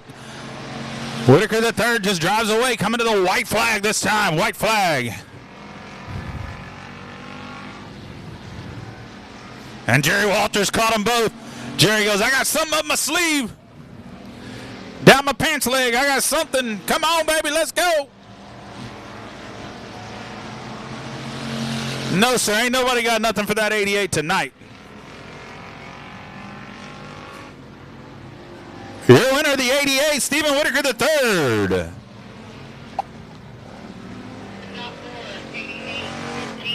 All right, good showing by our fact. I tell you what, it doesn't take 50 cars, it doesn't take 30 cars to put on a good race. 3 cars just put on a hell of a race for us, and that's what it's about. So, hey, I want to thank Amanda Hines, Carolyn Whitaker, and Devin Singer for your online orders. Thank you very much for placing your orders online, making life easy for the concession with the opportunity to serve you with ease. All right, let me get down there and talk to Stephen Whitaker real quick.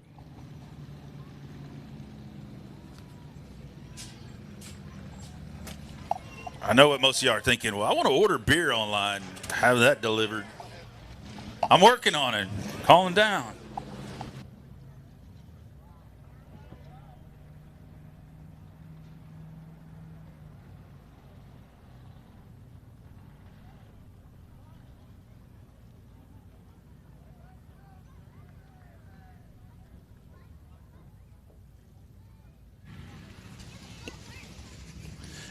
Hey, folks, look at the right rear on this race car. It's sitting on the ground. He wins it with a flat tire. There he comes. Give him a round of applause. Stephen Whitaker the third.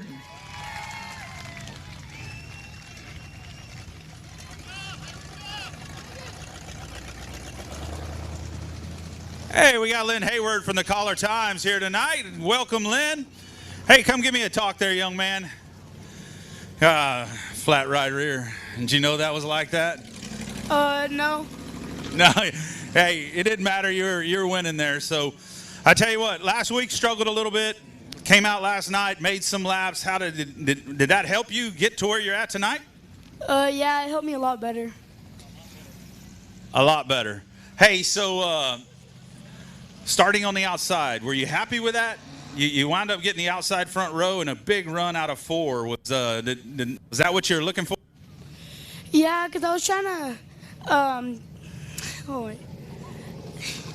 to try to pass Jerry on the start, so he wouldn't hog us up like he did in the heat race.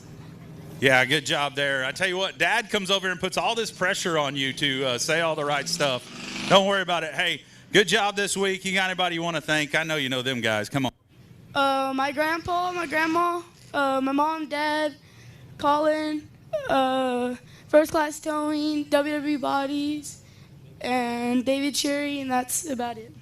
All right. Give him a round of applause, y'all. Stephen Whitaker III. I told you he's a young one. Getting it done.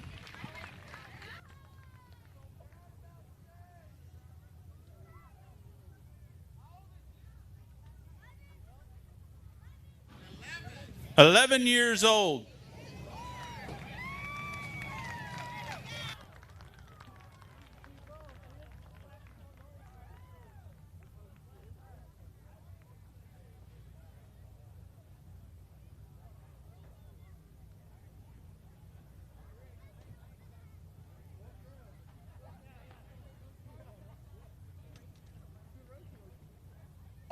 That's a neat division, y'all. So you got an 11-year-old just won. Curtis King's like 94 or something. I don't know, something like that.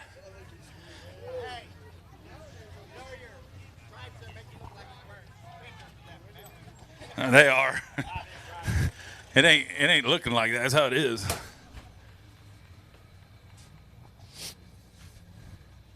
We love Curtis King and his Sea King Enterprises over there in that 42 hot rod. Tonight just wasn't his night. It was Stephen Whitaker III with a flat tire. That ought to be fun to get on the scales, but I'm sure they'll figure it out.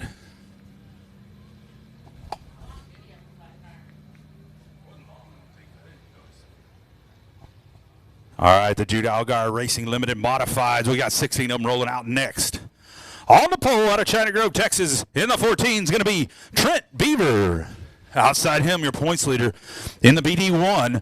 Out of Corpus Christi, that's going to be Gilbert Pettis III. Inside row number 2, the 26 last race winner.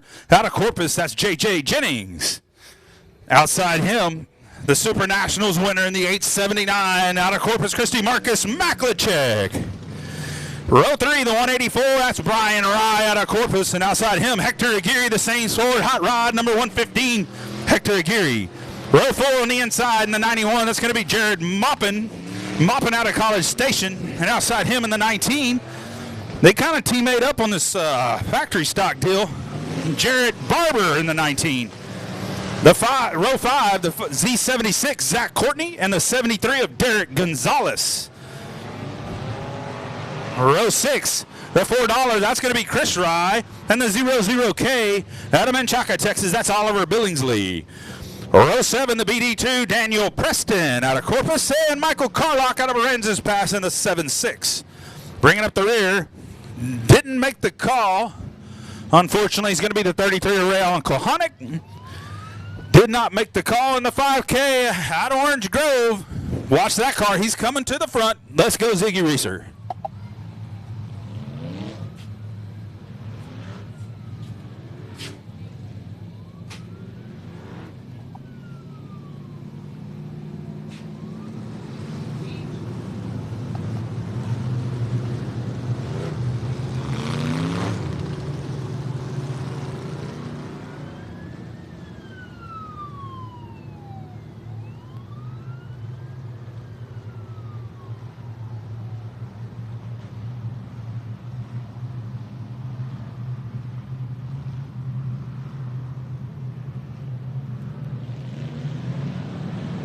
Here we go.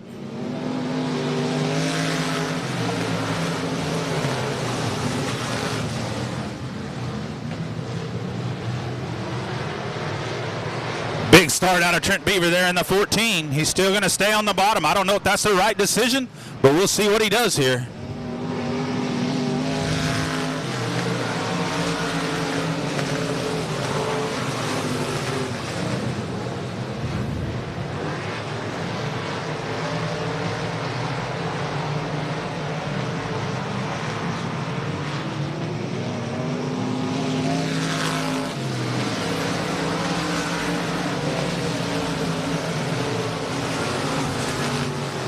Maklicek, Pettis down the back straightaway, side by side. Here comes Maklicek on the inside. I mean, dead heat. He's going to drive it in there deep. Slide job across the nose of the BD1. See ya. Great move by the 879. Clean as it comes. Hell of a move to pick it up into second place. Man, you had to drive it like that, and he did what he needed to do there. J.J. Jennings sitting right there in fourth, all over the back bumper of Gilbert Pettis. This could be a game changer if that Jennings 26 gets by the BD1. That's the 2 points Maklicek needs to take over the points lead. Here comes Moppin in the 91 on the inside of all of them. He says, I'm about to change the whole deal. Watch that 91. Jennings on the outside, 3 wide out of turn number 2 right here. Oh, they split the BD1 there. Look out. The 91 on the bottom, the 26 on the top. Meanwhile, Beaver out front. Maklicek doing all he can. But you might need a caution if you want to catch that 14 car. I'm just saying. 91 on the bottom, it didn't work for him, and the BD1 gets back by the 91. That top is still a dominant place to be. Maklicek runs it right through the middle of the turn.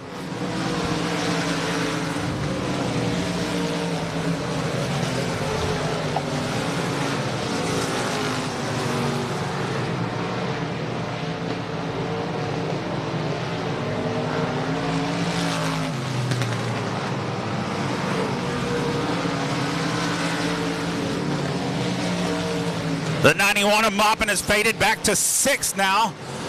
As the 184 made his way by, it's that top dominant track right now, and I say that as you see, Maklicek runs through the middle, Jennings all over his bumper. Look out, the 184 going to go around by himself. Nope, he hangs on to it. 184, you talk top dominant, that's a wall almost. He was so high, it don't work that high. You can get high, but not that high. Coming up on halfway for Trent Beaver. Tell you what, Maklicek and Jennings have nothing right now. They have no answer for Beaver on the bottom. Beaver running the bottom, everybody else on the top. You can't tell me there's not 2 grooves when one cat's on the very bottom and the other cats are on the top. The Catbirds, that is, in the 2nd, 3rd, 4th spot, just riding the top while Beaver just rolls this deal on the bottom. Look out, the BD1 goes way high. He goes, like I said, you can get high and then you can get real high. That boy got up there way up against the wall. Moppin has made his way back into the top 4. Not going to help Pettis in the points battle. They're losing another spot behind Marcus Maklicek. Meanwhile, it looked like they were starting to close the gap on Beaver. Beaver looks like he said, uh-oh, I'm feeling it, or somebody's out there with the sticks telling me what's going on, and he's starting to pick it up.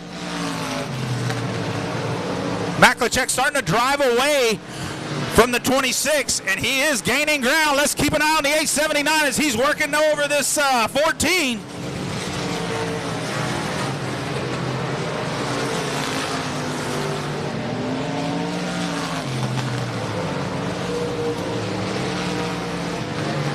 Here you go. We got a race with the lead. Check it out. The 879 down the back straightaway. Let's watch this one. This one's going to be good. One on the top, one on the bottom. It's a matter of when he lets that 14 know. And the 14 goes to the bottom here, and he is. We got lap traffic. We got all kinds of stuff playing in. Now the 14 sees the 879, realizes, oh, I got a problem here, Jack. 879, your new leader, Marcus Maklicek, drives right around the 14. Here comes the 14. Gonna give it back. No, sir. Your new leader, 879. Coming up on lap traffic, though, right in his lane. Beaver moves up to the top, realizing it's faster up there, and I missed it. Man, sometimes when you're the leader, it's the worst thing because you don't know what's going on behind you. Maklicek through the middle. He's got lap traffic. He's going to get around him and hold the lead here. Beaver's got to deal with lap traffic as well. Beaver back to the bottom, going to slide it through the center of the turn. J.J. Jennings all over his bumper now. Keep an eye on that 26-14 battle for second as Maklicek drives away from him.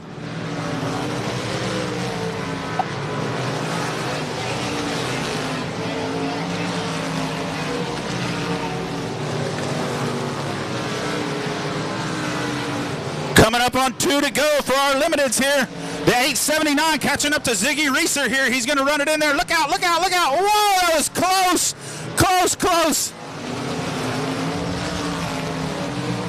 Reeser running the top. The 879 going to turn it down in the entrance of turn number 1. Try to drive off the bottom and get around the lap car. He's going to put that lap car between him and Beaver.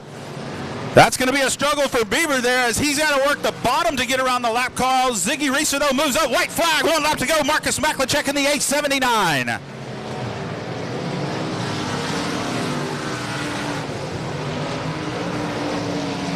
Meanwhile, the BD1, your points leader, has fallen back to 5th. Your winner in the A79, Marcus Maklicek. Second's going to go to Trent Beaver in the 14, and the 26, J.J. Jennings third. Right behind him, and catching was the 91 of Maupin. Whew, that was a good one, folks. I tell you what, I thought no one was catching that 14 without a caution. There was no way they were going to catch the 14 without a caution, but yet he got it done. That's your Super Nationals champion, Marcus Maklicek. That's what you came to see, racing like that. He come from a long way back to pick up the win there. That was an exciting race. Let's see what he's got to say.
Yeah, give him a round of applause. Marcus Maklicek.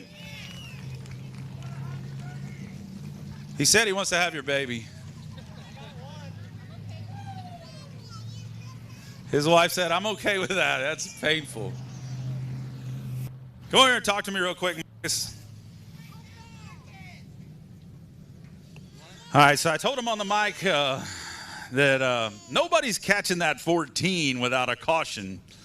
And then you proved me wrong once again. So what goes through your mind? You know, you're out there. You see, he's probably straight away on you, right? So you're running the top. You see him running the bottom. He's rolling nice and easy like he's asphalt racing. Well, give me the thought process. You just drive it as hard as you possibly can. You settle in, it looked like. And give me what your thought process was when you see him out there. Man, just keep the tires on this thing for the first half of the race, and then we'll get the rest of it done in the second half. And luckily, I thought I heard someone outside of me and wanted to, so I figured I'd have to give that a shot, and went up there and felt like we were making ground and just stuck with it. Yeah, you had J.J. Jennings kind of behind you there. He was on you for a while. Eventually, you gapped him pretty good and then caught Beaver. He was all over Beaver there at the end. So, great race overall. Who do you got to thank that helps you get this done, man? Man, first off, I want to give a big thanks to my wife. She does so much for me to let me come do this, all the late nights at the shop. Joe Armadillo with Armadillo Motorsports. You going to say something? James Cole with On Demand Shirts and H Transmissions, my parents, man. There's a lot of people that back us, Southbound and Down, Mattress Firm, Vinco Plumbing, On Demand Shirts again. Just so many people, man. I can't be thankful enough for the opportunity I've been given. All right, congratulations. Like I said, your Super Nationals winner, picking up the win tonight, Marcus Maklicek right here at the Race Ranch.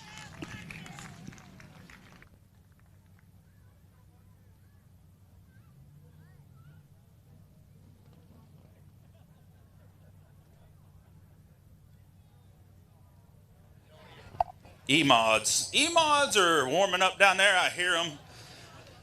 Gilbert Perez probably not happy losing the championship lead. It ain't over. It ain't over. Gilbert's a tough competitor in two divisions, but we got two more races, October 29th, November 12th. They've both been added to the schedule as points races. So Marcus will take the lead, I believe, after this night because he picked up about 4 or 5 points. It's a 2-point bump when you win, so that helped him, but we'll see. Coming up, we got the AOC Auto Part E-Mods. Man, when you're fat and you got to climb all them stairs, it's rough, folks. Just saying.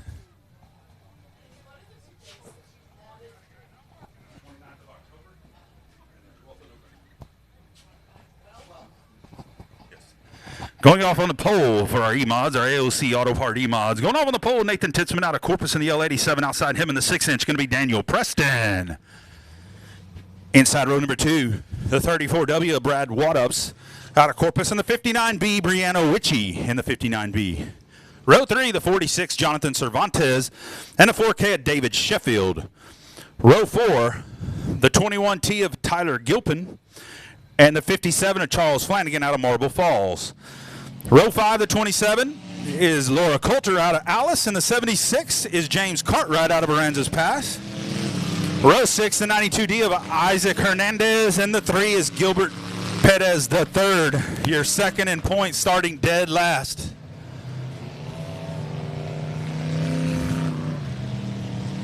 There he comes right there. Let's keep an eye on this 3. I'm telling y'all, he's going to run to the front. That 3 car is going to be coming through him like, you know what, through a goose, baby. It's on.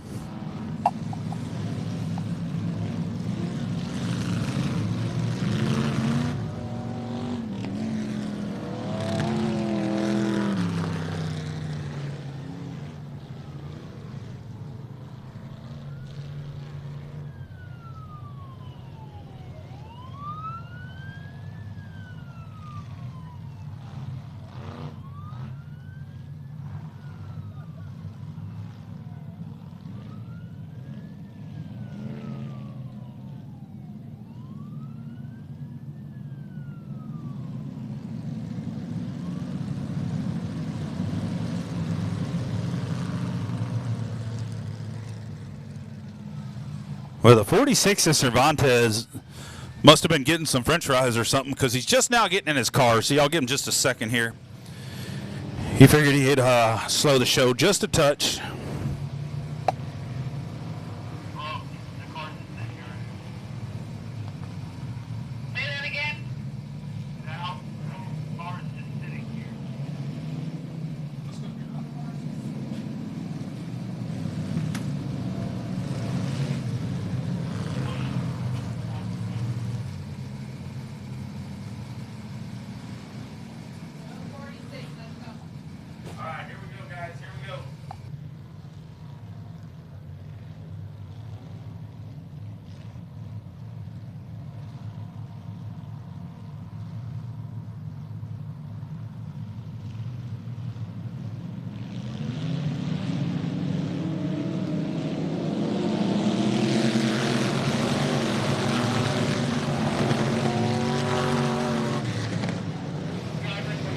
All right.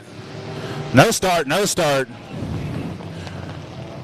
The 57 and the 3. The 3 cannot pass cars before the start of the race. That's we know he wants to go, but we're going to be fair to our fellow competitors at all costs. So he tried to be fair and back off and let the 57 go. It was a bad start. We're going to restart this deal one more time.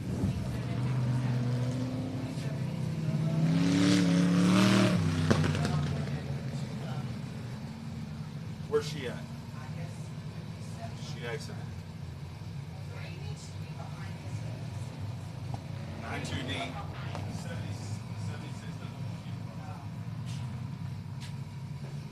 All right, here we go, guys. Let's clean it up. Let's clean it up. All right, Blackman going to show you one this time. Blackman going to show you one this time. All right, looks like Laura Coulter decided to call it a night and head to the pits. We got him in the right location. Let's see if we can get a good start this time. Daniel Preston and the L87 of Titzman. 27, you'll start in the rear. 27, you'll start in the rear. You went to the pits. Start in the rear right there, right there.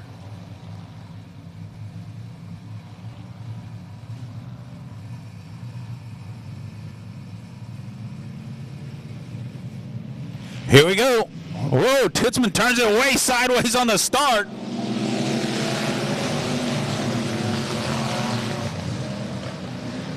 Preston, that 6-inch going to roll the top. Here he comes.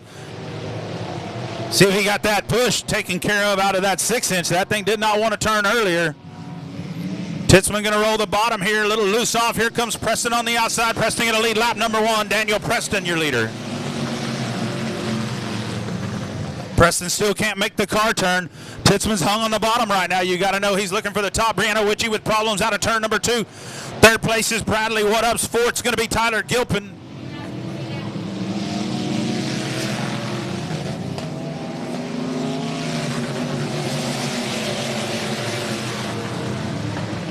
The gentleman in front of the press box, could you sit down?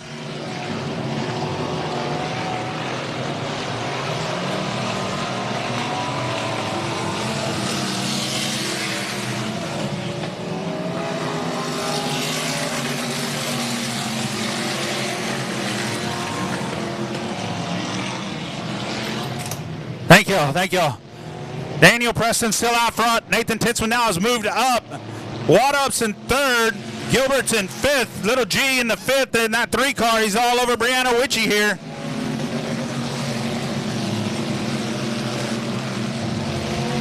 What-Ups in that 34 having a good race here. But I tell you what, your front 2 are gone right now. I mean, they're way out there straight away. Lead.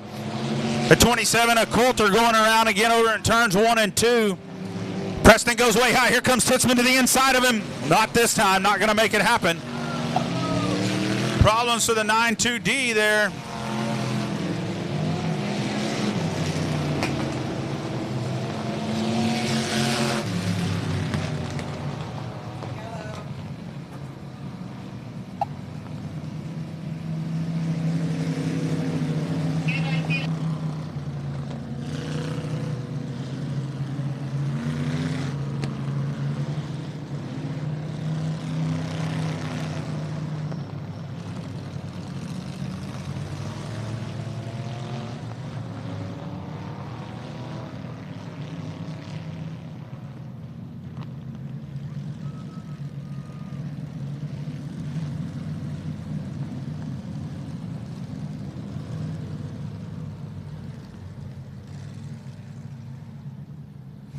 All right.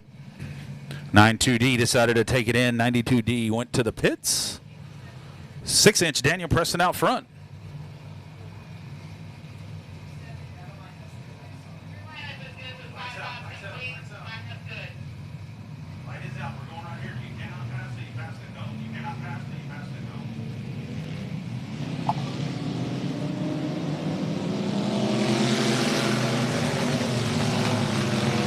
All right. Caution was a game changer for the 3, I promise. Now he's got to run here. He's going to come on the inside of What-Ups down the back straightaway. Titzman going to try the bottom again as the 6-inch of Daniel Preston remains riding that top rim. Hard to pass when he's in your line.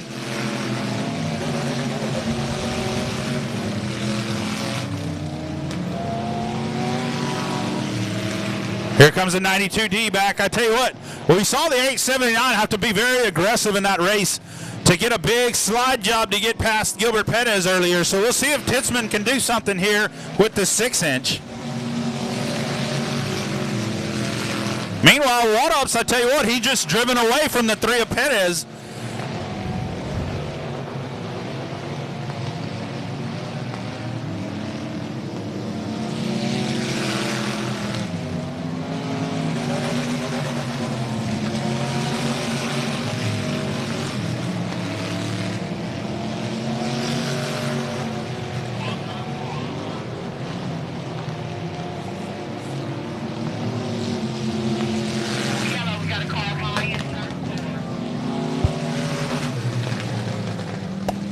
Car around over turn 4. That's going to be the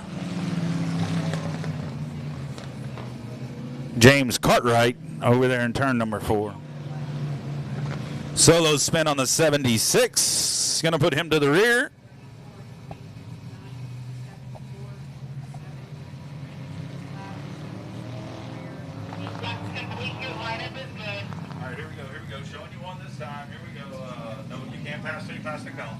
All right. Daniel Preston, I tell you what, doing a good job of working the high line, holding his line, making Nathan Titzman work for it. Nathan Titzman using everything he's got on the bottom, racing him clean, trying to do anything he can to get by that 6-inch. Just ain't happened yet. Meanwhile, What-Ups put a gap on the 3, which was impressive. So What-Ups got a hot rod tonight, able to keep out in front of that 3, and then Brianna Witchy right there. The top 5 all topless. I'm telling y'all, that's the way to go. I hate to see that Tyler Gilpin isn't out there.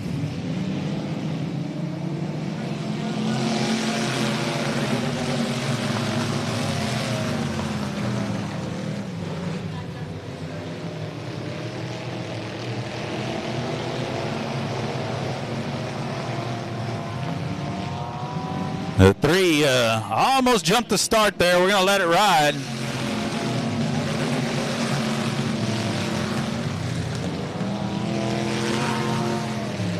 Meanwhile, Daniel Preston continues to do a good job of just driving his race. Don't worry about everybody else. And the same with Bradley Wadups. They both got hot rods all over them, but they're both doing a good job to stay in position at halfway here.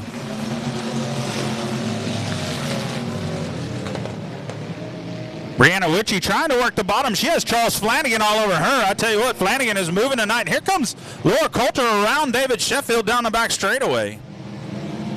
Wadup's way up high. Going to allow Perez to come up there and try to make the pass. Not going to happen.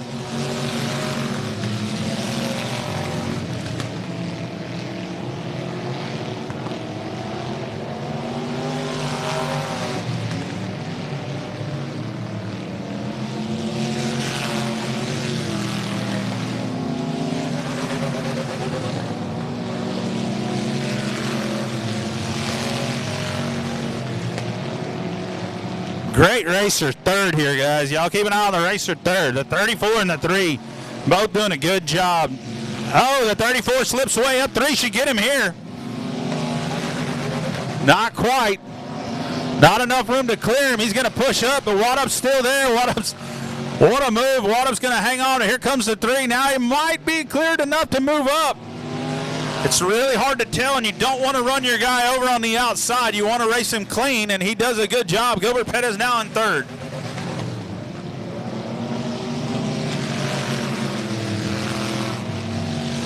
Lap traffic about to play in for Daniel Preston. Lucky for him, he's got a big gap back to Nathan Titzman. He's about to put that lap car between him and Titzman.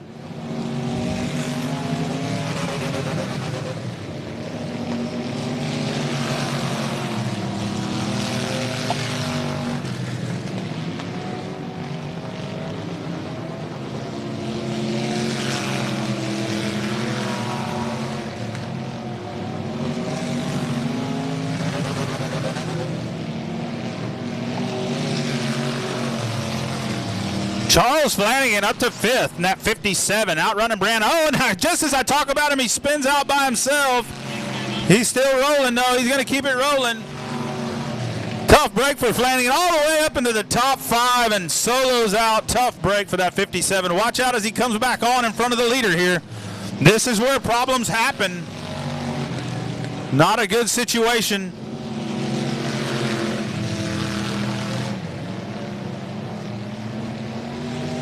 The 76 back in the infield again. The 6-inch makes it his way around the 57. The 57 is going to try to race him hard. That's going to cause Nathan Titzman a lot of problems in his hunt to catch the 6-inch. White flag, 1 lap left. Titzman dives to the bottom of the 57. Going to make the pass out of 2, but I think it's a little too late as the 6-inch looks poised to take the checkered flag here, folks. Checker flag, your winner, the 6-inch Daniel Preston.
Waddups with a finish. He finally gets him a finish.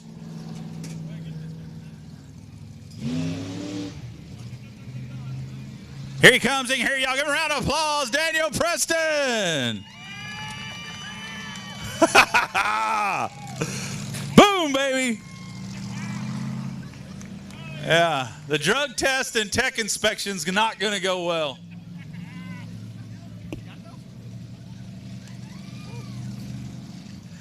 Come over here and talk to me, Daniel.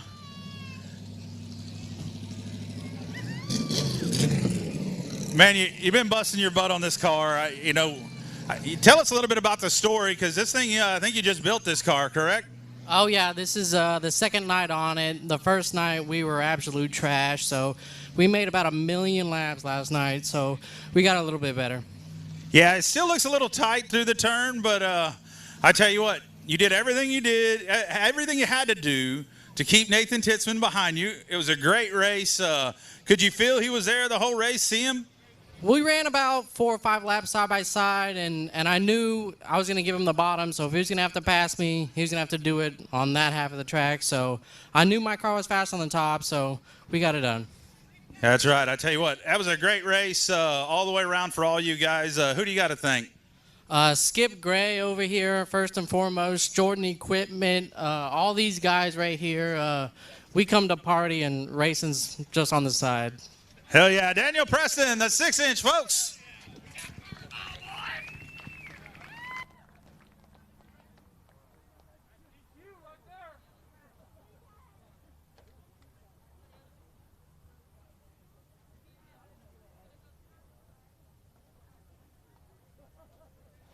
They came to party and a race broke out. Yeah, it is. It happens. Hey.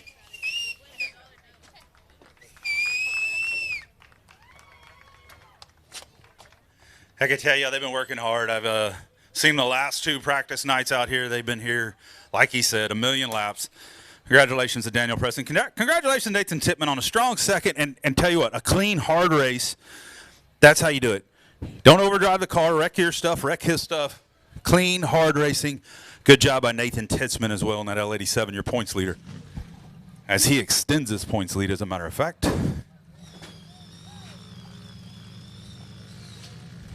All right, we got 15 laps of micro mod racing coming up.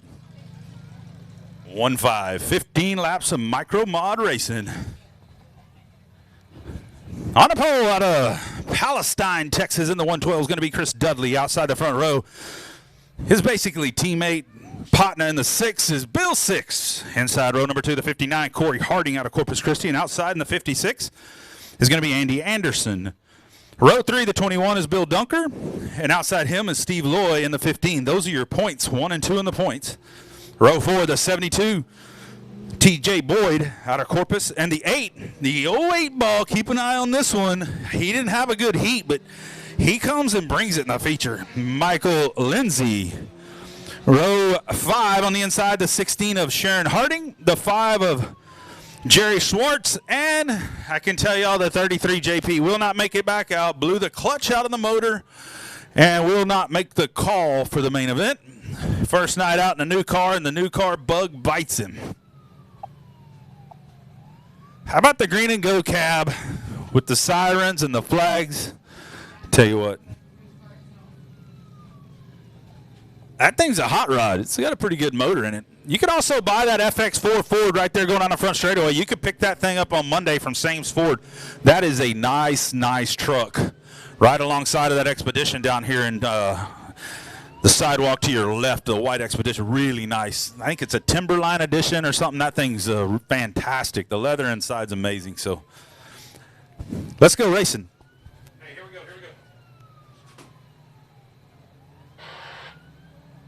Lights out, guys. Here we go. Lights out. Let's have a good race. Thank y'all for coming. Good showing by you guys. Let's go. Let's have a good showing. Here we go.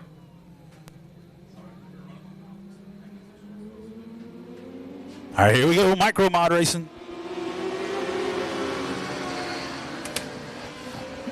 Trisha. Sorry.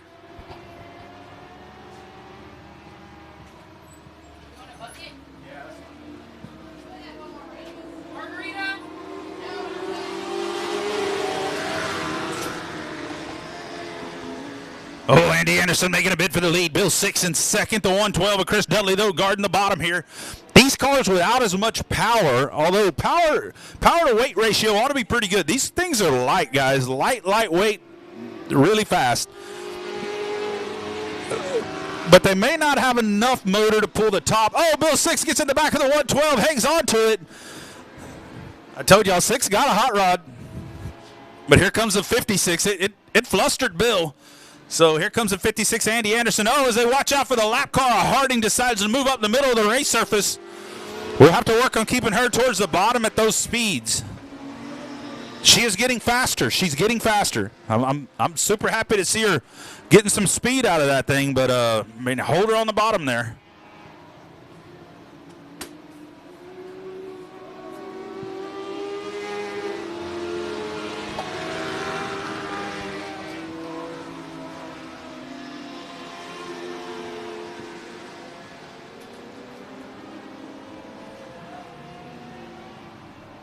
Chris Dudley continues to run out front.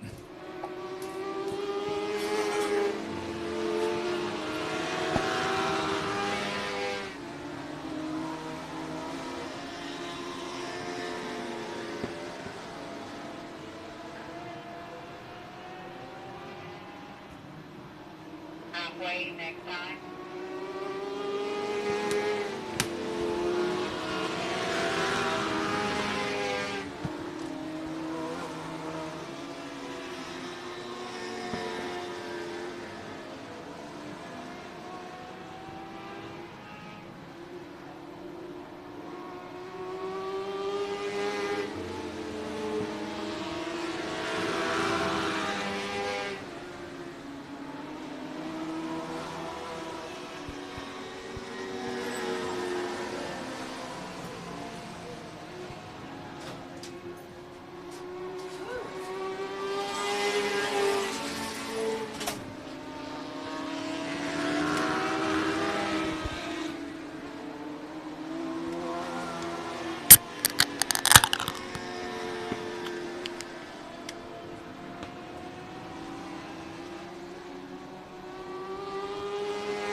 Dudley in that 112 being tracked by Andy Anderson there in second. The 59 of Corey Harding third. The 15-year points leader of Steve Loy fourth. Bill Six falling all the way back into fifth here. Struggling a little bit after almost having an issue there with the 112. I don't know what happened. Maybe he got something, knocked the toe out or something.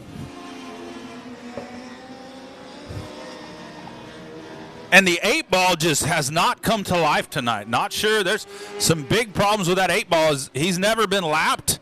Wins most races. So big problems with that 8-ball.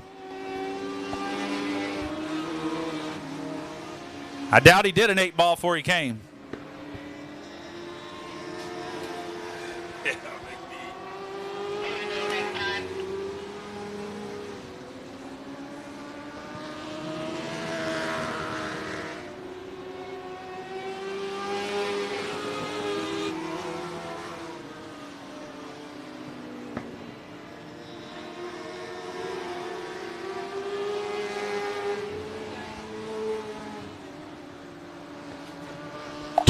Two to go. Chris Dudley, 2 to go, 112.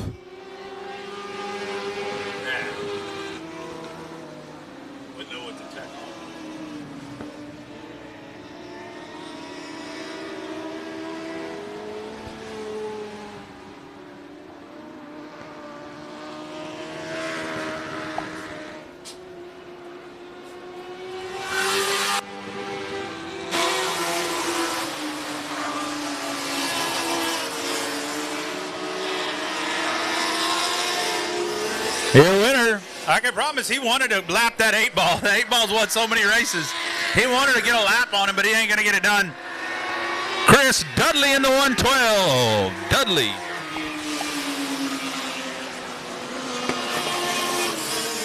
Still got our factory stocks coming next. The main event, factory stocks.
So all week long I've been razzing Chris Dudley and James Parks about Chris Dudley getting outrun lately. So I guess I made him mad, and he decided he had to come out here and put it on him. Parks came out and broke, so I guess Dudley got lucky.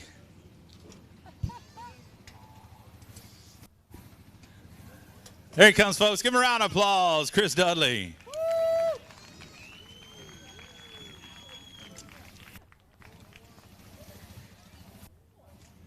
Come have a word with me, buddy. Like I said, I've been giving this guy a hard time all week. Well, how's it feel to get back in winner's circle here and talk to us? It feels good.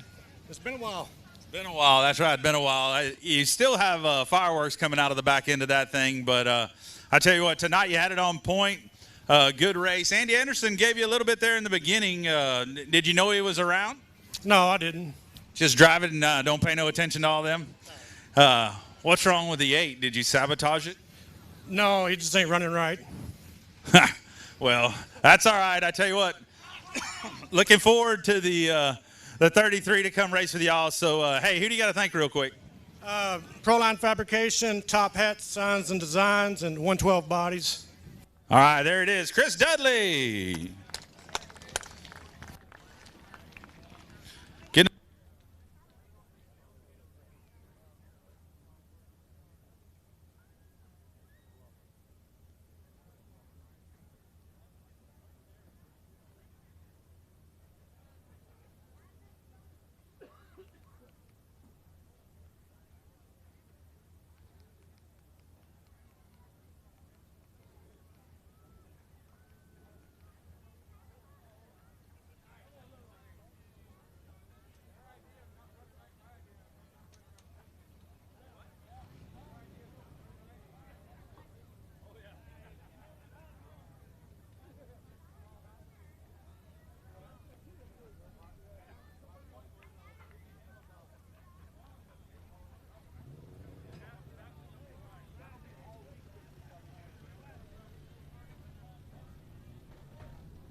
All right, who's ready for some Sames Ford factory stocks?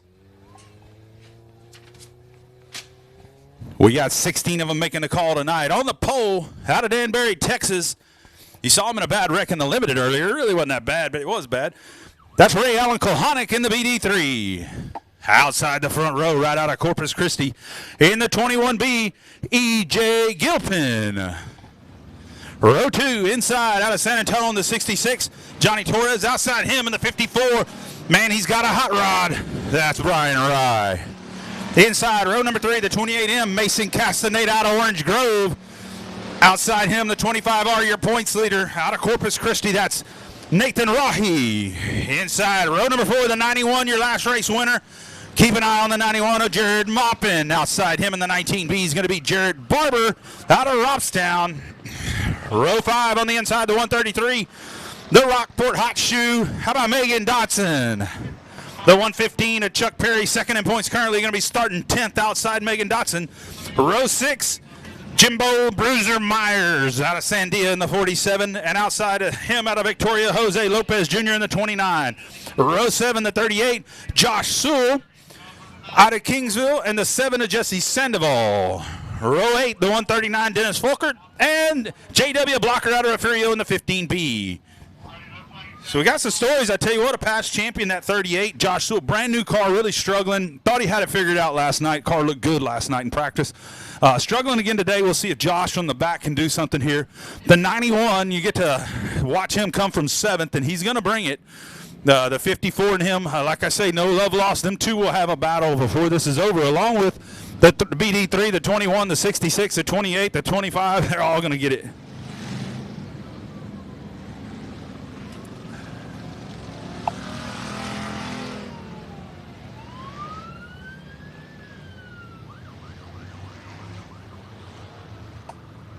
The police taxi making noise.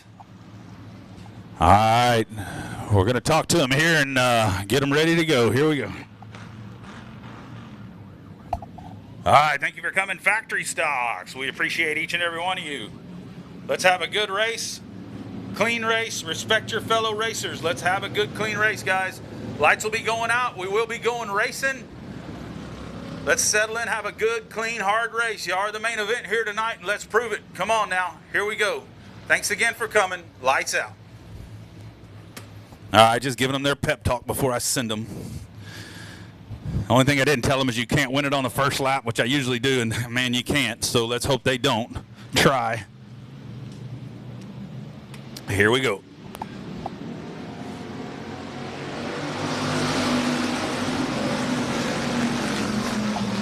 BD3 and Ray Alacahana going to lead him down in there.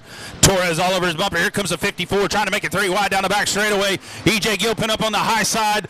Brian Rye through the middle. The bottom's going to be the 66. Here we go. Coming out. Brian Rye, big mover all the way up into second. Gilpin using the bumper all over the 54 there as they went through 1 and 2.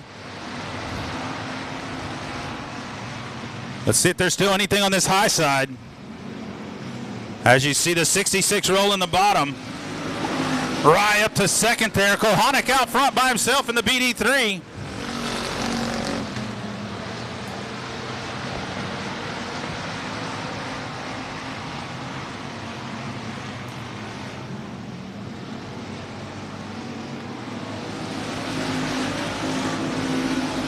Torres still sticking to the bottom line here as the BD3 runs the top. The 54 on the top. Pretty much the movers and shakers are on the top. Here comes the 91 though. Watch that 91. He's on the bottom. Trying to get around Rahi there for 5th place.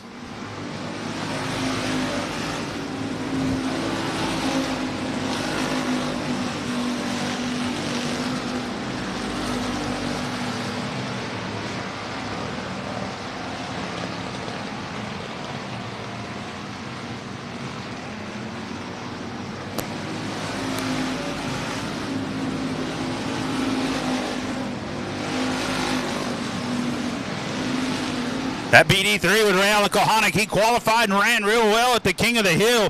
That BD3 car is a hot rod. Kohanic knows how to drive it. Car looks a little tight though through 3 and 4. Torres really ain't getting nothing off the bottom yet. The key is, will they wear the top out and put the bottom into play? We've seen it multiple times. They got all kinds of problems.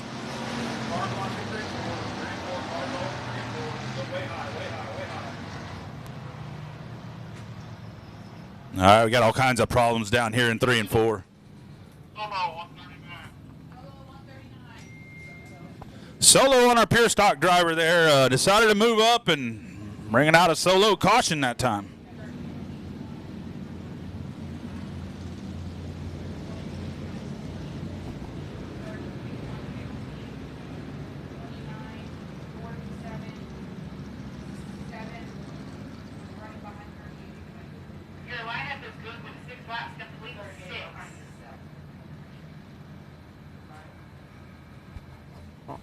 All right, cones out, cones out. We get these cars rolling here, and the lineup is good. All right, lineup's good. We're going to get this car clear. We'll be going back to racing here. All right. I'm going to be showing you one this time by you can't pass till you pass the cone. I mean, you can't put a bumper on the cone, period. You cannot pass till you pass the cone. Single file. Here we go, guys. All right, what do we got here? We got Ray Alacahana, Johnny Torres, Brian Rye, EJ Gilpin, Jared Maupin, Nathan Rahi, Mason Castaneda, Jarrett Barber, Megan Dotson right in the hunt there, and the 115 of Chuck Perry, followed by Jose Lopez. Light is out. We are going this time, folks. We are going right here. You cannot pass till you pass the cone. Single file restart, cannot pass till you pass the cone. Here we go.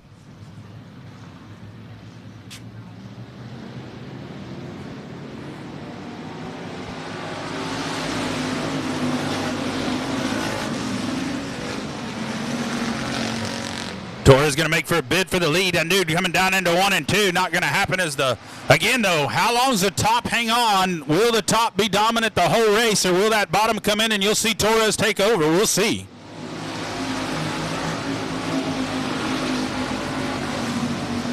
And don't count out the 54 either. The 54 is in the hunt. Now the 91 up to 4th here. The 91 of Maupin, you can't count him out either.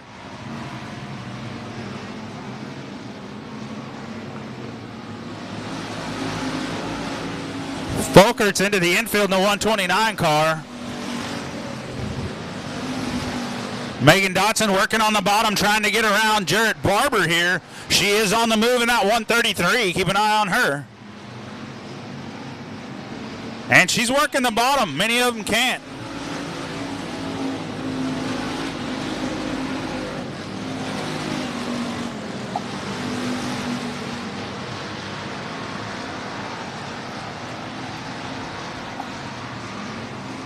You see Torres moved up about a half a lane. He's running through the middle of the race surface now.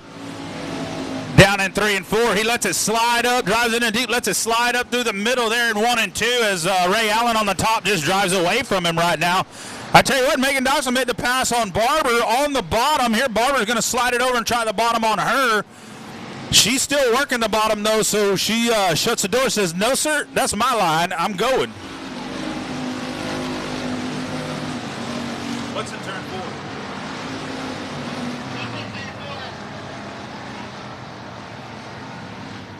4? The 21B's up in turn 4, it sounds like, is what I'm hearing. I can't see him from the press box, so.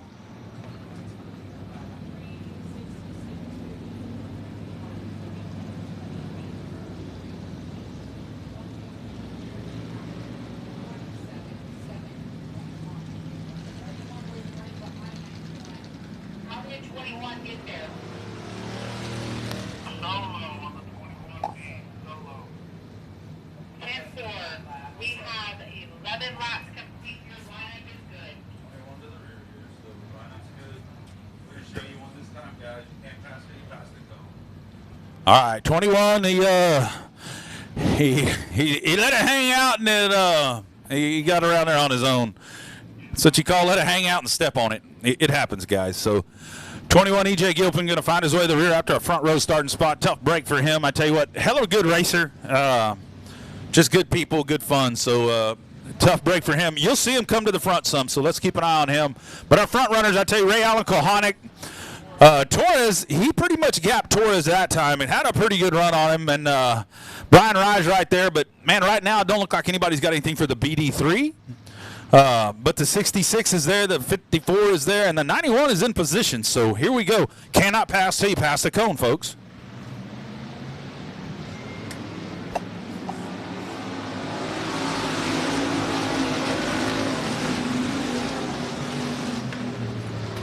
Torres with a big run through the bottom. I knew he was going to try it. Here we go. The BD3, though, says, "No, sir, I'm going to run back on the top as hard as you are on the bottom."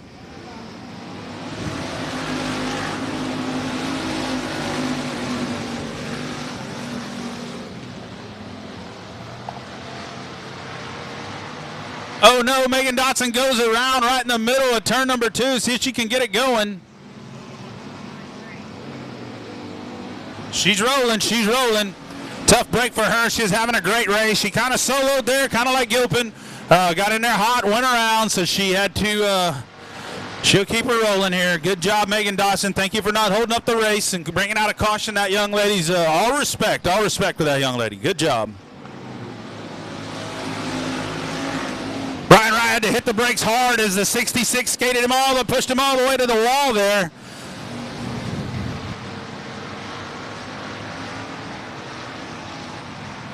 Lost a lot of momentum on that 54 as I think he had the 66 beat, but not no more.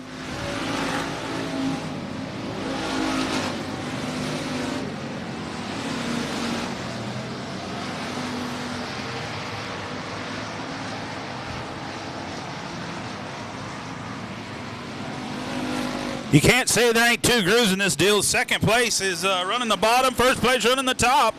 That's two grooves of good racing right there, folks.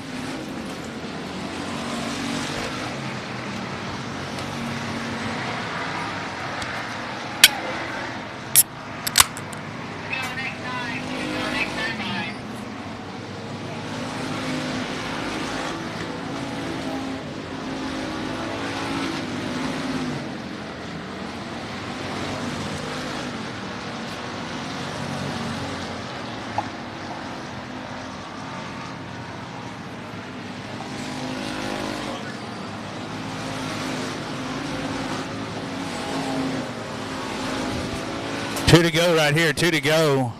Ray Allen Kohanic pretty much in control at this point. The top has never gone away, like we discussed. Could be a problem. White flag, 1 lap left for Ray Allen Kohanic. Here comes the 54. He's going to try to get into second here. Brian Rye is going to give Johnny Torres a little, hello, I'm right here. Checker flag coming right here. Ray Allen Kohanic is going to be your winner.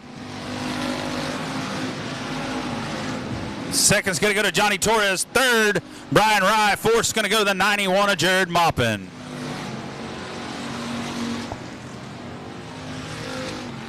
Your top 4 is BD3, 66, 54, and 91. That'll conclude our race program for tonight, folks. Thank you all very much for coming. Please tell a friend. We're racing October 29th. We're going to have some great racing. We're going to have Halloween costume contests. We're going to have bobbing for beers. We're going to get crazy, Halloween style. So everybody come dressed up in your favorite outfit.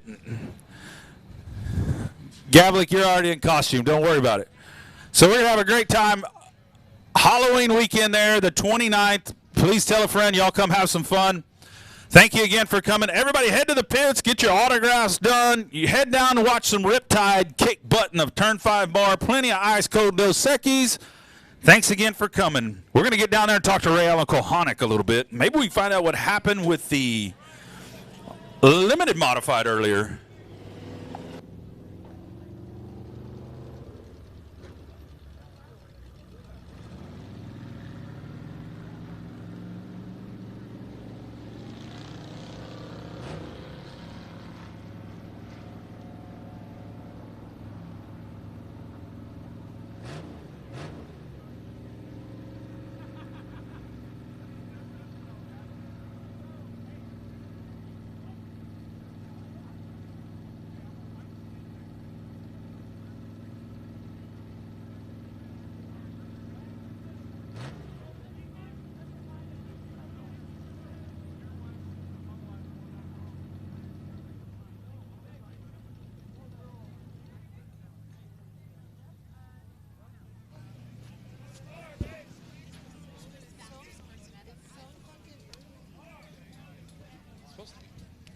There he is, Ray Allen Kohanic. Y'all give him a round of applause.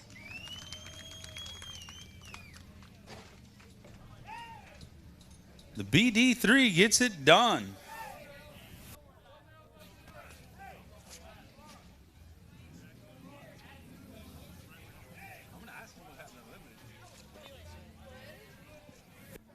Let's have a conversation, Ray. A big win here in the factory stock division. But everybody here wants to know what happened to the limited. Rear end's broke.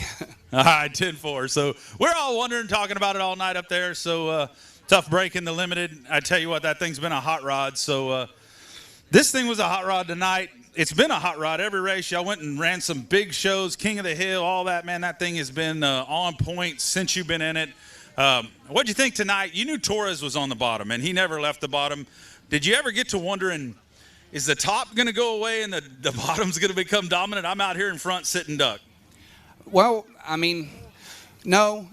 I mean, Johnny's pretty, notorious for running the bottom, and he gets around the bottom really well. And whenever I took off on the, initial start, I ran down there across the bottom, and I was like, man, I kind of felt like I was stepping out a little bit too much right in the center, and I'd kind of already had a plan that I was going to kind of try to run the top, into 1 and 2, because I knew kind of good there.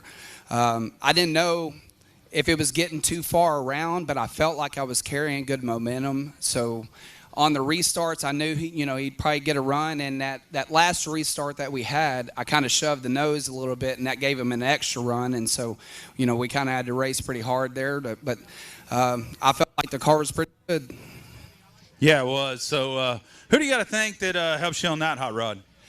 James Park, Chris Dudley. Without them, they're the ones that, assembled this car and did the body. RAK Suspension and Consulting, I built the shocks on it. Ace Automotive, Ace Transmission, Top Hat Designs,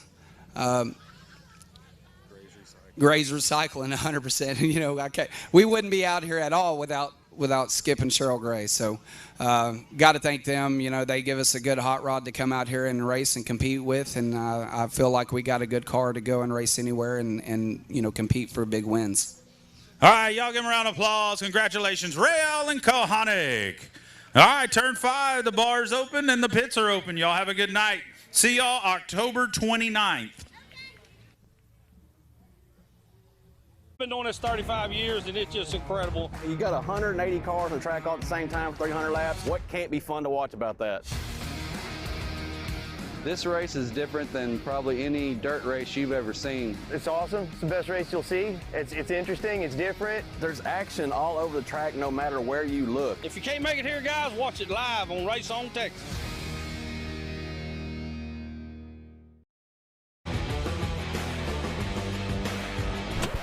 All right, factory stock drivers, we heard you. You're worried about racing your car for 300 laps. Worry no more, our fearless drivers. We just want to see you make 50. Our friends at RaceOnTexas.com have stepped up to give all factory stock drivers a bonus purse for the first 50 laps during the 9th annual FCA Motorsports Lone Star 600. The first factory stock to complete 50 laps each night will earn $2,000. Yes, 2,000 smackaroonies. The purse pays out the top 10 factory stocks each night. All ARCLA Techs and USRA legal factory stocks are welcome. Stick around and run the rest of the 250 laps for another $10,000 each night. Holy schmoly, 10K. No qualifying, no heat race, just 50 laps. My grandma could do it. You are locked in the main event when you register. Sign up now and come race the biggest race in the country, October 7th, 8th at the Devil's Bowl Speedway. It's a race and a party you don't want to miss. I'm going. More details and registration at LoneStar600.com. Let's go.